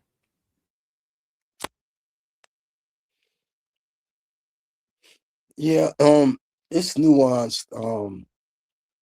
Me personally, if I take somebody out,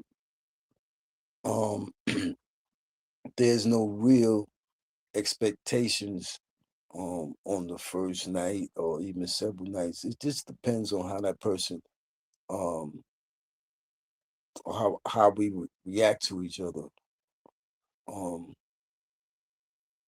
Sometimes you just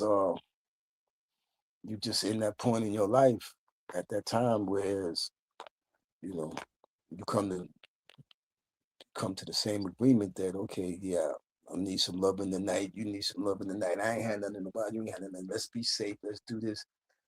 This is part of human nature that's unavoidable, but it can be detrimental. It can be detrimental because, as was stated before, sometimes it takes a while to really know somebody, and you might not like what you find out about them in time. Then it might be too late. It's a definite gamble. So I just don't have all the answers. What I can say that it's just nuance.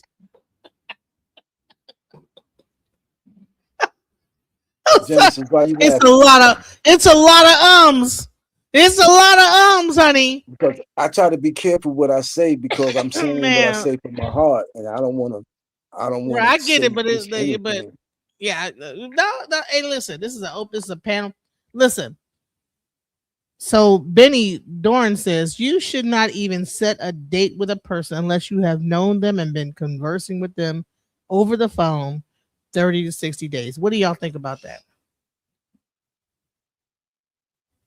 Now we old. A lot of us are older now, so let's go. I personally went on a date with a guy. Let me leave out my bathroom because it's echoing.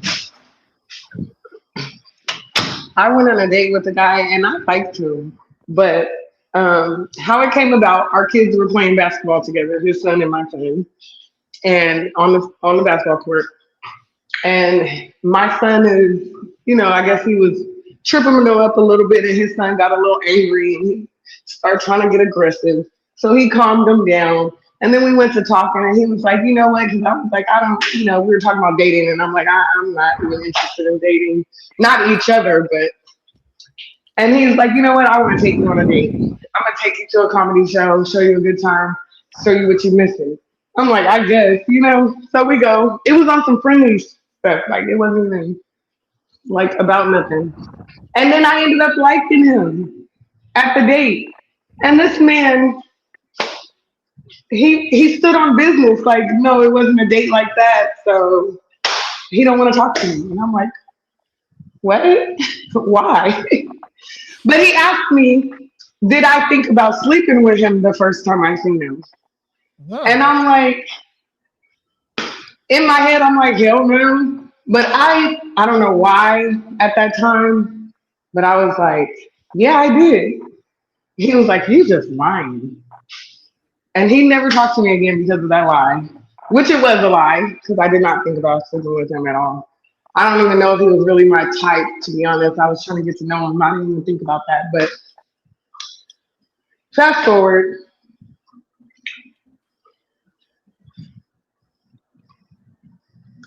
I have been looking for this man with a flashlight today. No, no.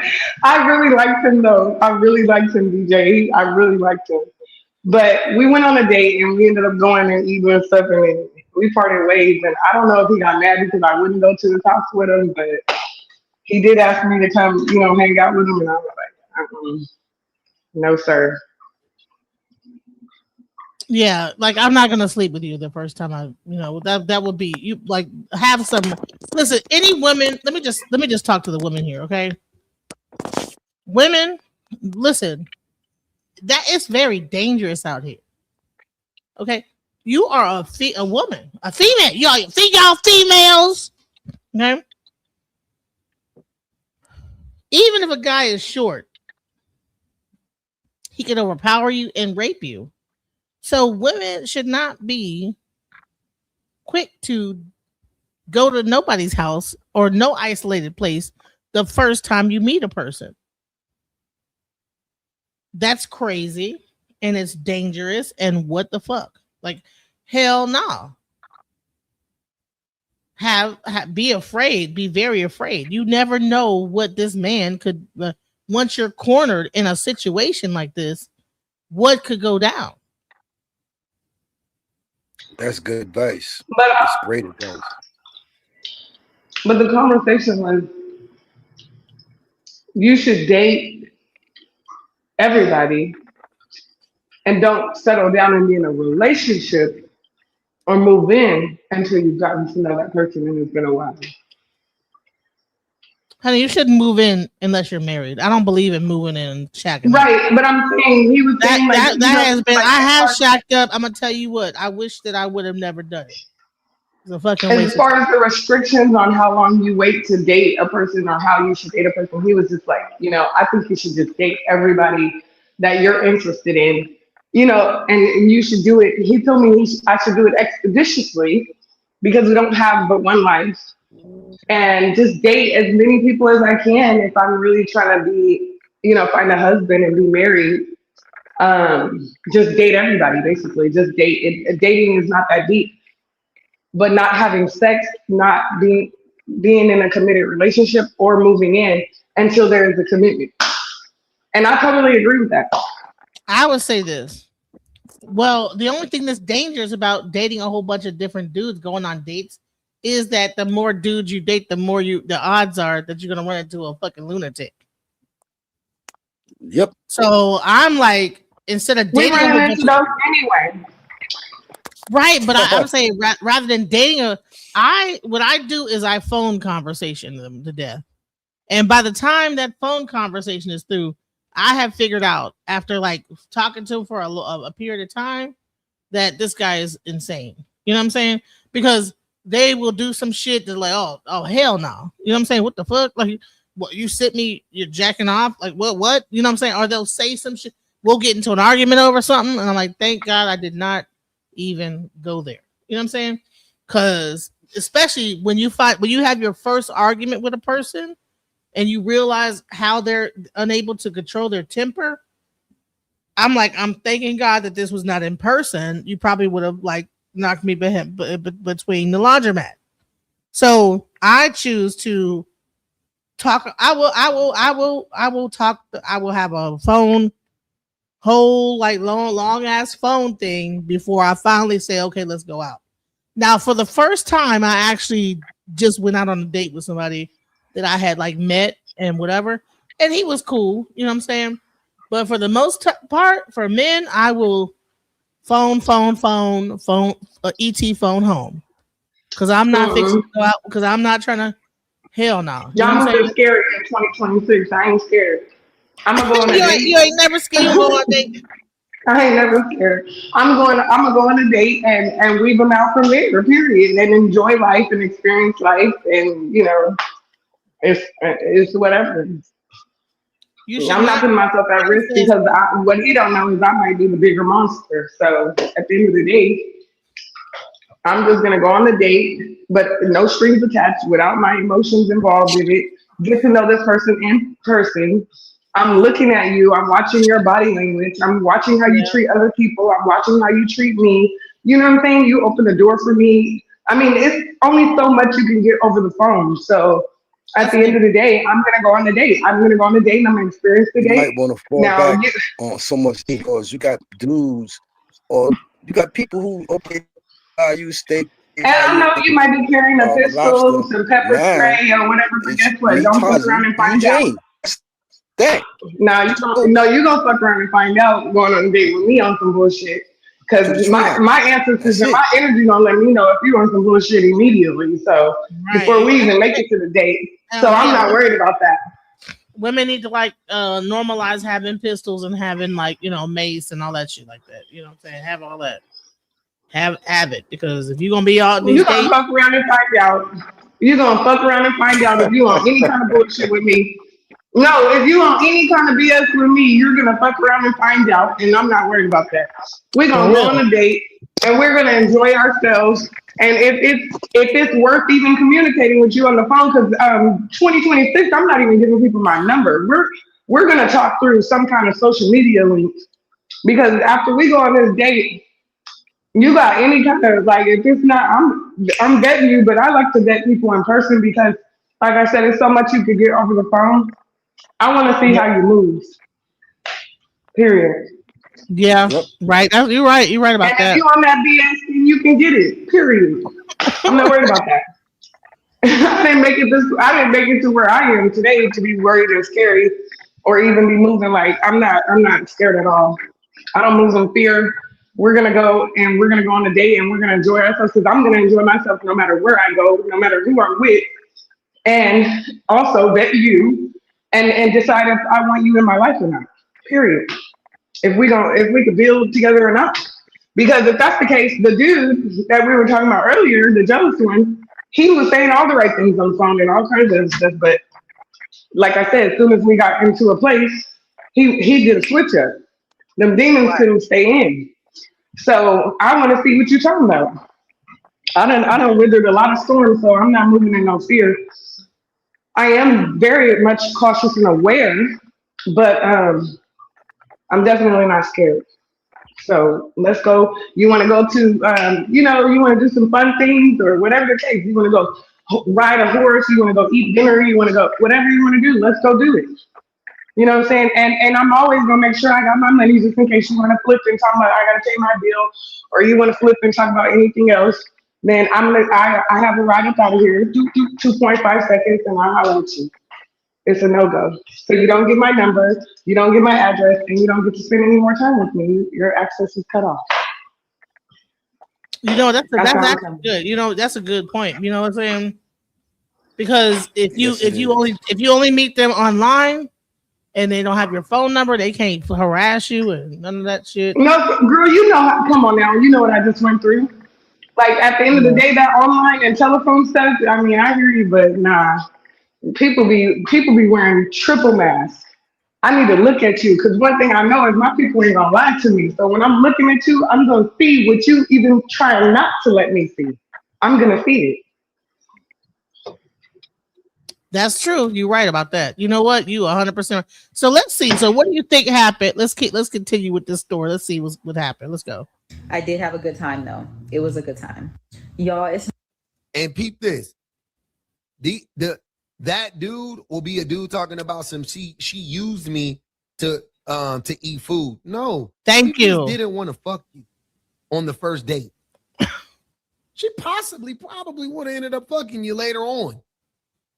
Later on down the line. If you just wasn't so goddamn lustful. Hold on. Blocked on the phone, honey. You can look up a person's phone number and find out where they live, babes. So Angel's right about that. You know, yeah, don't give them your phone. You can get my social media, but not the phone. Call me on IG. But the phone, you could most of us got plans, you know, unless you got like a burner phone. But if you do talk to somebody on the phone, get like a fake number. Don't do the real phone number because they can find out where you live and everything. Yeah. Because I done looked up people's phone number, found their whole layout, like how many felonies they had. Trust me, fucking around with me, if I got your phone number, I know your whole background. Because I got people, I can okay, this is so-and-so, this is the phone number, this their name, everything. And by the time I'm through, I know every house you own. If you're divorced, if you're married, I know how many felonies you have. You have kids. I got listen. I got. You're the queen of background, huh? The background check. Okay. You give me your phone number, and I know your whole life. I want to address the comments. I'm just gonna say one thing. Y'all moving on some scary shit in 2026. We are at risk every day that we live. We are at risk when we go grocery shopping and buy some of this fake ass food. Like at the end of the day, you know, you don't have to agree with how I'm moving, but I'm moving like this. You know, I'm just saying, no, I'm not no Tupac hit 'em up and all that other stuff they put in the comments, but definitely I am not on no scary shit. I'm at risk every day that I breathe. And guess what? I'm still living my life, period. I'm gonna live my life.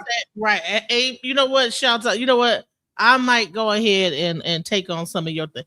Maybe I do need to meet. Like, okay, but I'm gonna tell you what. I done met a few people online. I was like, damn, I'm glad I didn't actually meet you in person, nigga. That you a lunatic. Like, I mean, yeah, that's why you have a phone conversation. But I'm saying, if you decide that you want to move forward, why are you gonna be like, oh, I'm gonna vet you a couple of times on the phone before, because because you could be this, you could be that. A lot of shit can happen. You could walk outside and get hit by a car. At the end of the day, right? I'm not saying just like every person that you meet on the phone or online you meet up with. I don't meet people online and on the phone. So if I'm out and my son is playing basketball and, like how that situation went, yeah, I'm gonna go, boom, we can meet up. Now you start talking about, oh, you want to pick me up from my house? No, I'm gonna meet you there. Send me to Addie. Oh, yo, straight up, I'm gonna meet you there. I'm not. You don't get to know where I live at. Yeah, I'm getting my own vehicle. I'm not gonna say I'm moving just loosely. I'm cautious and aware, but I'm not gonna be like, oh no, I'm not gonna go because I might not have a good time. I'm gonna always have a good time because I'm in my energy. When I go somewhere, whether even if you were to walk out and leave, let's say we go meet up and we're at let's say a little carnival or something, and you decide you want to throw a tantrum and leave. That's not going to shift my energy. I'm going to enjoy this carnival and I'm going to go and go home. You're lost. You dropped the bag. I know what I'm coming with. So it's not shifting nothing for me. And I'm not saying that I'm absolute or right. I'm just saying this is how I'm moving. And I've learned from my lessons. You're not shifting nothing. We're going to go hurry up. The cleanup crew is going to come in and get that out the way before it causes any more damage, and we're gonna keep going. We outside. We were not designed to hide. Like he told me we hiding our pictures. I'm not ever hiding. We were not designed to hide. I'm not gonna hide in the house because I'm scared of how people are moving. I'm just gonna come prepared, aware of my surroundings, aware of what's going on, aware of, I might even have you like, oh, we're gonna meet here, boom, and then I tell you, okay, well, I'll meet you over there by the little Slurpee thing. And I might observe you before I even walk up to the Slurpee thing. Because, you know what I'm saying? Like, I mean, come on now. We know how to move. Stop playing. Right. And then if I see any kind of fishy shit, you might not even get access to me. I might just go on in this place and enjoy myself and keep it pushing. And be like, hey, hey, my car broke down. I'll catch you on the next round, right? Right. Hello. You could have actually gotten, to a different level. You could have gone to a different level with her, right? That's what I'm like, man. It be us, man. It be us. If you don't see the problem in what just took place, I don't know what to tell you. Because that right there would be a humongous turnoff. Man, let me put it into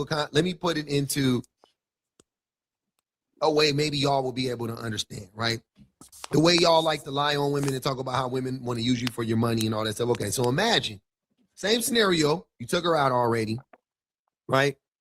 You ask her where does she want to go? And after that, she names some swanky place that costs $100 a head to get into, and the drinks cost $50 a pop. I'm just making it, to make it extreme so you can understand what I'm saying. What would you feel? Or what if she said, let's go to the mall and go shopping? Or what if she said, let's go to Chanel, buy me a bag, buy me some perfume, something like that. Anything like that, right? Like, wouldn't it give it away instantly? Like, yo, that's too fast. If this was, listen to what I'm saying. If this was y'all 50th date and she said that, I'm sure you would look at it completely different. It's your first date. Context matters. If my wife says, hey, babe, let's go to Louis Vuitton. I want you to buy me a bag, or I want to buy a bag or whatever right now, I'll be like, bet. Can I get one too? Because I want the Louis Duffel. Cool, let's go. I know my wife is down. I know she's not using me for my, you know what I'm saying? Like, I wouldn't think anything of her. I'd be like, cool, bet. If she would have said that to me in the first month of us dating, I would have been like, red flags. What the fuck are you talking about? That's a weird thing to ask, let alone the first date. But guys do that all the time. I'll make it even. Guys will just reveal their hand. Like, I want some pussy. Right. Like, just straight up, like on some like, oh, okay, yeah. And then we supposed to be like, and then, oh, you just wanted to have a meal. No, you just wanted some pussy, and it was very obvious, and you just didn't have no crumbs about just coming at me on some pussy. I'll slow it up a little bit. What if same scenario, you ask her where does she want to go, and she says, I want to take you to meet my father right now. What the fuck? No, I'm good. That's weird. That's a lot. For the first, that's a lot. No, I'm not ready to meet what? Your dad. No, I had a dude do that. He told me. Go ahead. He told me he wanted me to meet his family, and I was like, no, I don't really feel comfortable meeting your family. Like, I'm still trying to get to know you. Do you know this dude tells me we were supposed to be going somewhere, going out together. He pulled up to his mom's house, and he's like, come on. I'm like, no. And he's like, yeah, I want you to meet my mom. I said, so you're going to try and force me to meet your family, and I just told you I don't want to meet your family. Like, you're weird. Moving too fast. And these are all stories that, this is back in the day. Hey, listen, I remember the person that that we both know met his mom first date at the casino. The first date. Really? Met his mom on the first date. Yes. Why was she at the casino? That's a anomaly. Right, like the whole thing was weird. Like what kind of? Yeah. So yeah, that was crazy. Y'all be over here worried about body count. I'm over here worried about about a woman inviting me over to meet her daddy too soon. Cause like, what the fuck? Why? That's crazy. How many niggas have you done this with? Introduce him to your father, right? Well, it used to be a thing that you meet the father first before you go on a date. Remember that time frame? Back in the day, you meet the father and then you go on the date. So that's how convoluted we've gotten now, is that he thinks it's weird that she says, meet my father. But it used to be a time that before you go on the date, the first thing you do is meet the father. Hell, don't you remember prom? Wasn't it during prom you meet the father vets you, and then he says, okay? But you know, we're in this new time frame now where it's like that's weird to meet the father though. That's what I'm saying. The lustfulness. Maybe if you meet the father first, you won't be sending her dick pics and stuff, all that weird Right? ass No, shit. no. Why was I about to say the same thing? Like we in a new time, new day and age, and with a whole new generation, and they don't move like that. They ain't moving like that. They moving fast as hell and getting STDs and HIV and all this other stuff. That's what the problem is. Girl, they not just moving fast; they moving crooked. That's why I said, like, girl, please, I'll scope it out. I'm gonna see if it's something I want to do. Right? Like no. Like, people talking about being a cougar. Hell no, not the way these little young niggas is out here. Cougar is over. Any cougar, any people probably is a cougar now is putting their life on the line because these people out here wilding. You know, I mean, you should hear the stories of how people are contracting these diseases. It's like these people they don't even care about even having Girl, disease. I don't even want them to see what I look like until we show up for the date. Like I met you don't even know nothing. You know A in the circle online, and then when we pull up, I'm scoping out the team because I don't have time. I don't have time. Let's go. Is destroying the connections. Some of you men are hypersexual, and it's so uncomfortable and disrespectful. I remember I went on this date with this dude, and in the beginning, the conversation was cool. Like, we were talking about life and all the other stuff, getting to know each other.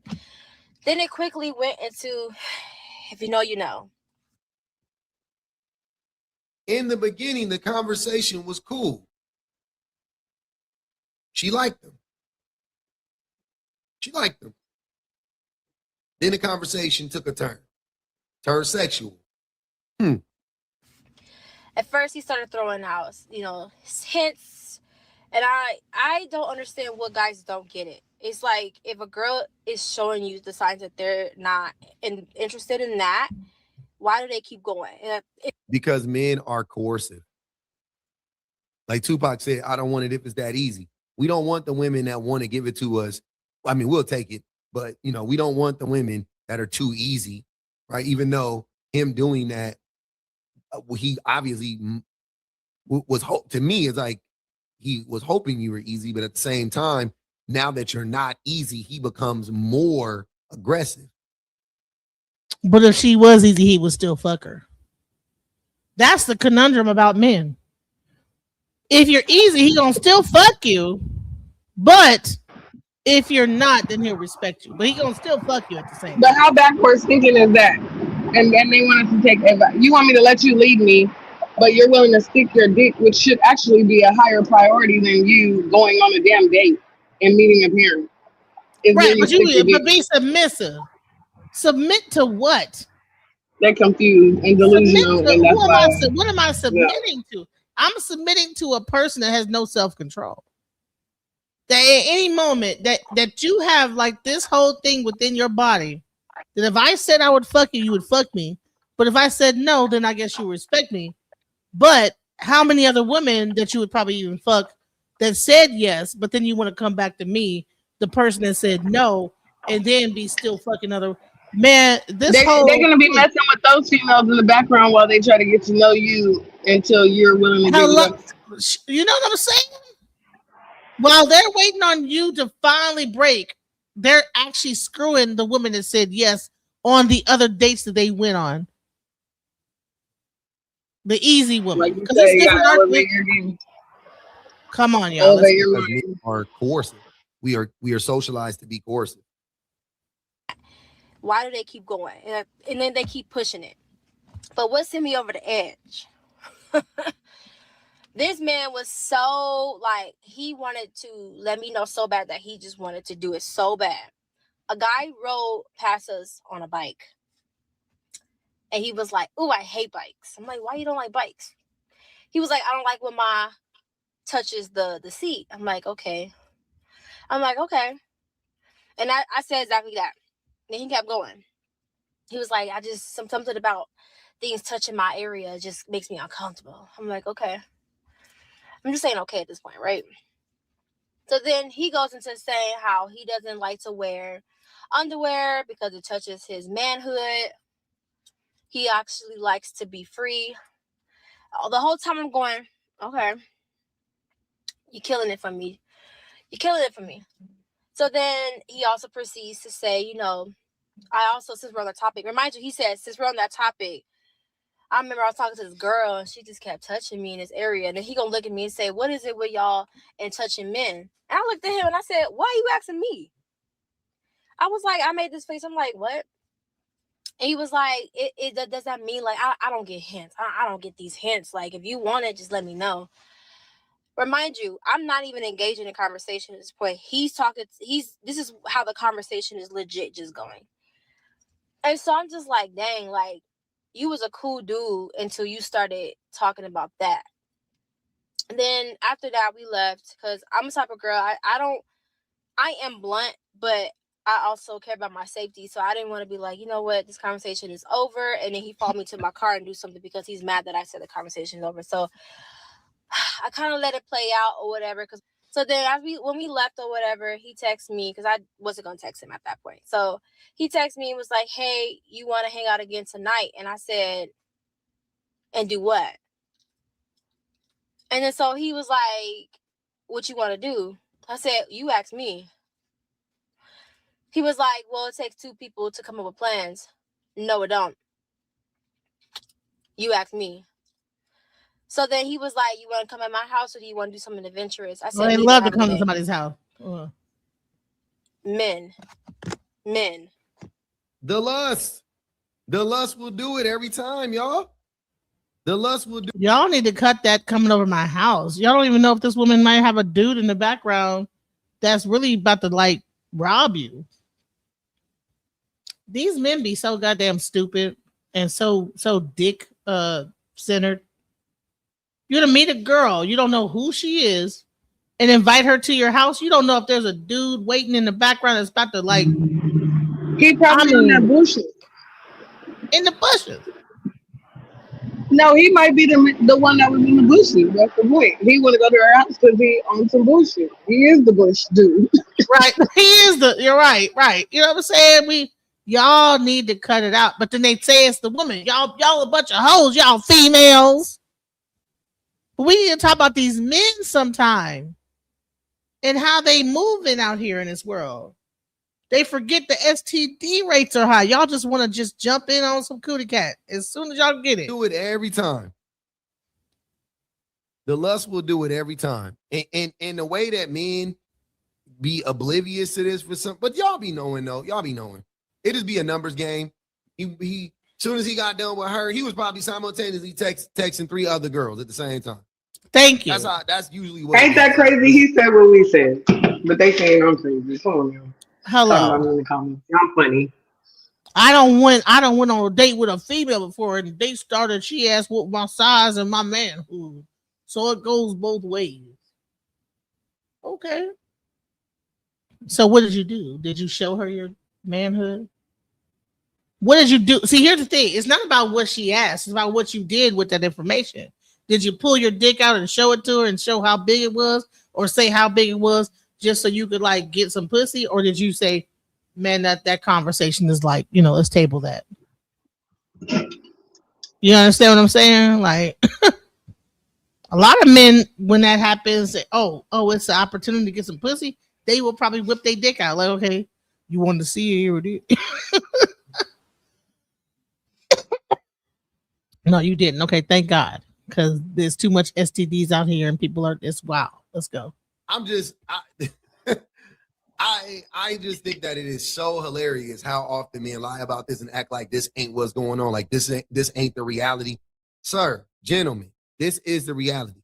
Get a hold of your Johnson. Get a hold of your sexuality, man. Y'all be overly freaked out. Y'all be some freaky ass frogs, man.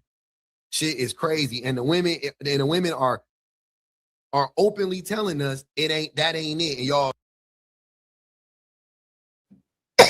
So say if her energy was right and she asked you the same question, would you do it? Or would you have like some like rules to yourself to say, you know what, I'm not going to whip my dick out on the first date?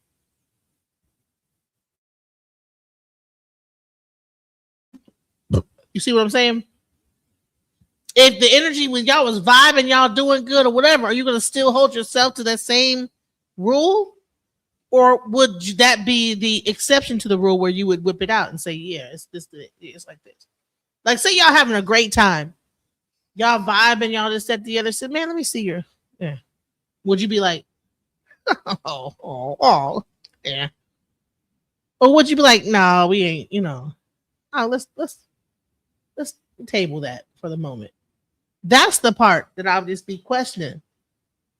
Like, because like I said, men will say that women are hoes, but men also don't have as much self-control. If men exercise self-control as much as women did and everything, and we just was just all like having self-control and the STD rate will be down, everything would be a lot different. And I mean, the birth rate is already down, so a lot of this is really like not even happening on a higher scale as what we're talking about. But for those that are, that's where you get your STD rates. That's where you get all this other crazy stuff because there's people that's wild out here. I'm gonna make it fit. Because y'all like coercing women. Y'all like sleeping with women who don't want to sleep with you. That's really what it is. Right. So listen. All right. So I wanted to I'm about to wrap this up because we've been here for like hours. All right. This has been a great show. Man, we're damn near hitting on damn near about to be 4 hours. So I want, I know y'all got a Saturday, it's like 5 o'clock. You probably want to get out and do something. But let's get some before I get the final words. I just wanted to say this, and I really appreciated Miss Kit for what she actually said in her video. Okay. You can call me a feminist all you want, but I believe that we need to start having more standards. Women need to have more standards. Men need to have more standards on who they're sticking their dicks inside of. We all need to give a fuck. We need to start giving a fuck. You know what I'm saying? Because it's too much going on out here. Too many kids being born out of wedlock. Too much STDs out here. Too much of just debauchery. And who gonna fix it but us, right? So let's talk about compromise. Let's go. Eartha Kitt? That's not for me to decide. Can anyone live with Eartha Kitt? That's not for me to decide. Not for someone who decides to live with me to decide. Not for me. But are you willing to compromise within a relationship? To compromise? What is compromising? Compromising for what? Compromising for what reason? To compromise? For what? To compromise. What is compromise? If a man came into your life, wouldn't you want to compromise?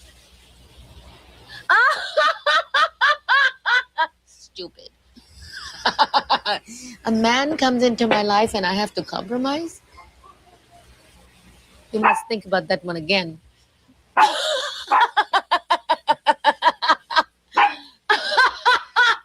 A man comes into my life and you have to compromise for what? For what? For what? A relationship is a relationship that has to be earned, not to compromise for. And I love relationships. I think they're fantastic. They're wonderful. I think they're great. I think there's nothing in the world more beautiful than falling in love. But falling in love for the right reason, falling in love for the right purpose, falling in love. Falling in love. When you fall in love,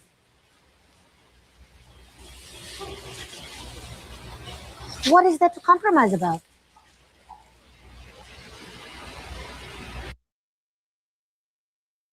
When you fall in love, what is there to compromise about? What are your thoughts on that?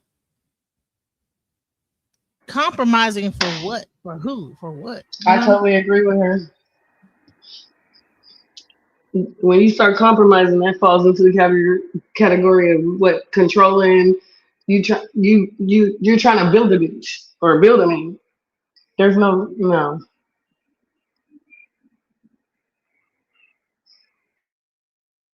I think that compromise, like, I mean, we meet each other in the middle, and we can work together. But why would I compromise anything? When something is compromised in the military, that means that this is tainted. That it is. You know what I'm saying? When something is compromised in any other situation, like, oh, say in business, something is compromised. That's not a good sign. To compromise anything is not good. Let's go. Isn't love a union between two people? Or does Eartha fall in love with herself? I think if you were to think about it in terms of analyzing,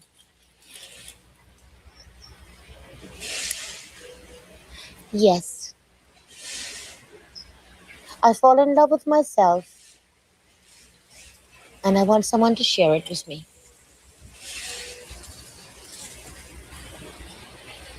I want someone to share me with me.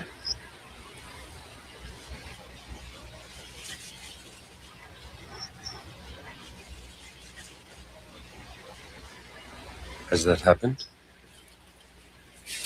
Bye, Waylon! Bye! Many times. In many ways.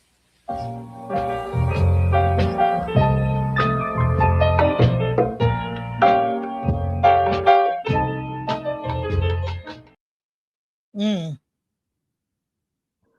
The crowd wants to know if you're gonna do a part 2.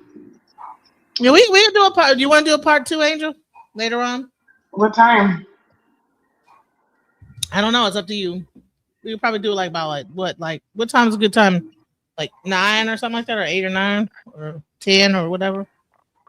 Well, if it's 8 or 9 where you at, then what am I? Yeah, that's cool. We probably about 9 o'clock. We probably do another one at 9. I hope y'all like the show. Ladies, I enjoyed it a great deal. Shouts out. All right. So let's get some final words. All right. So Barack is here, but he's not here. He shouts out to Barack. Are you still here, Barack? No, he's here, but he's not. He's probably listening. He's probably at work. So James Harlem, give your words to end this show. Well, once again, this has been a great broadcast. It's been thought-provoking. We don't have all the answers, but we are seeking for some understanding, and that's a good thing. As far as compromise, the last thing that was spoke about, okay, we together, we moving forward together. You like to go hang out with the girls every night, 6:30 for some drinks or whatever. Okay, I need you, because I love you, to be with me more. Because I have to go to work at a certain time, and the only time I got to spend with you. So the compromise would be, okay, I'm gonna have to spend a little less time with you girls because my dude needs me, and this is the only time frame that is gonna be conductive to us being together. His compromise was allowing you to do that, even though he wanted to be with you at that time. He just wanted to make you happy by you doing what you wanted to do, but it started to affect them. You guys come together and express your thoughts to each other, then you form a compromise on what could be done so both of us can be more satisfied. All right, so that's your final word. As far as compromise, there are moments in life where there is some compromising to be done. All right. Until 9 o'clock, right? What time you coming back? About 9 o'clock. We're gonna come back and talk more about this. Yeah. Angel, what are your final words? Angel? Okay. I'm here. I just want to say it's all love on my part. We live, we learn, and that is the whole purpose. As far as compromise, I'm gonna touch on that, and I'll be ready for you guys at 9:00.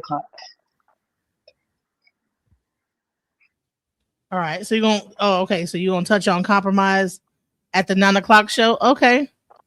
I mean, unless you want to do a different subject. I mean, since we ended on that note, why not dig deep into that?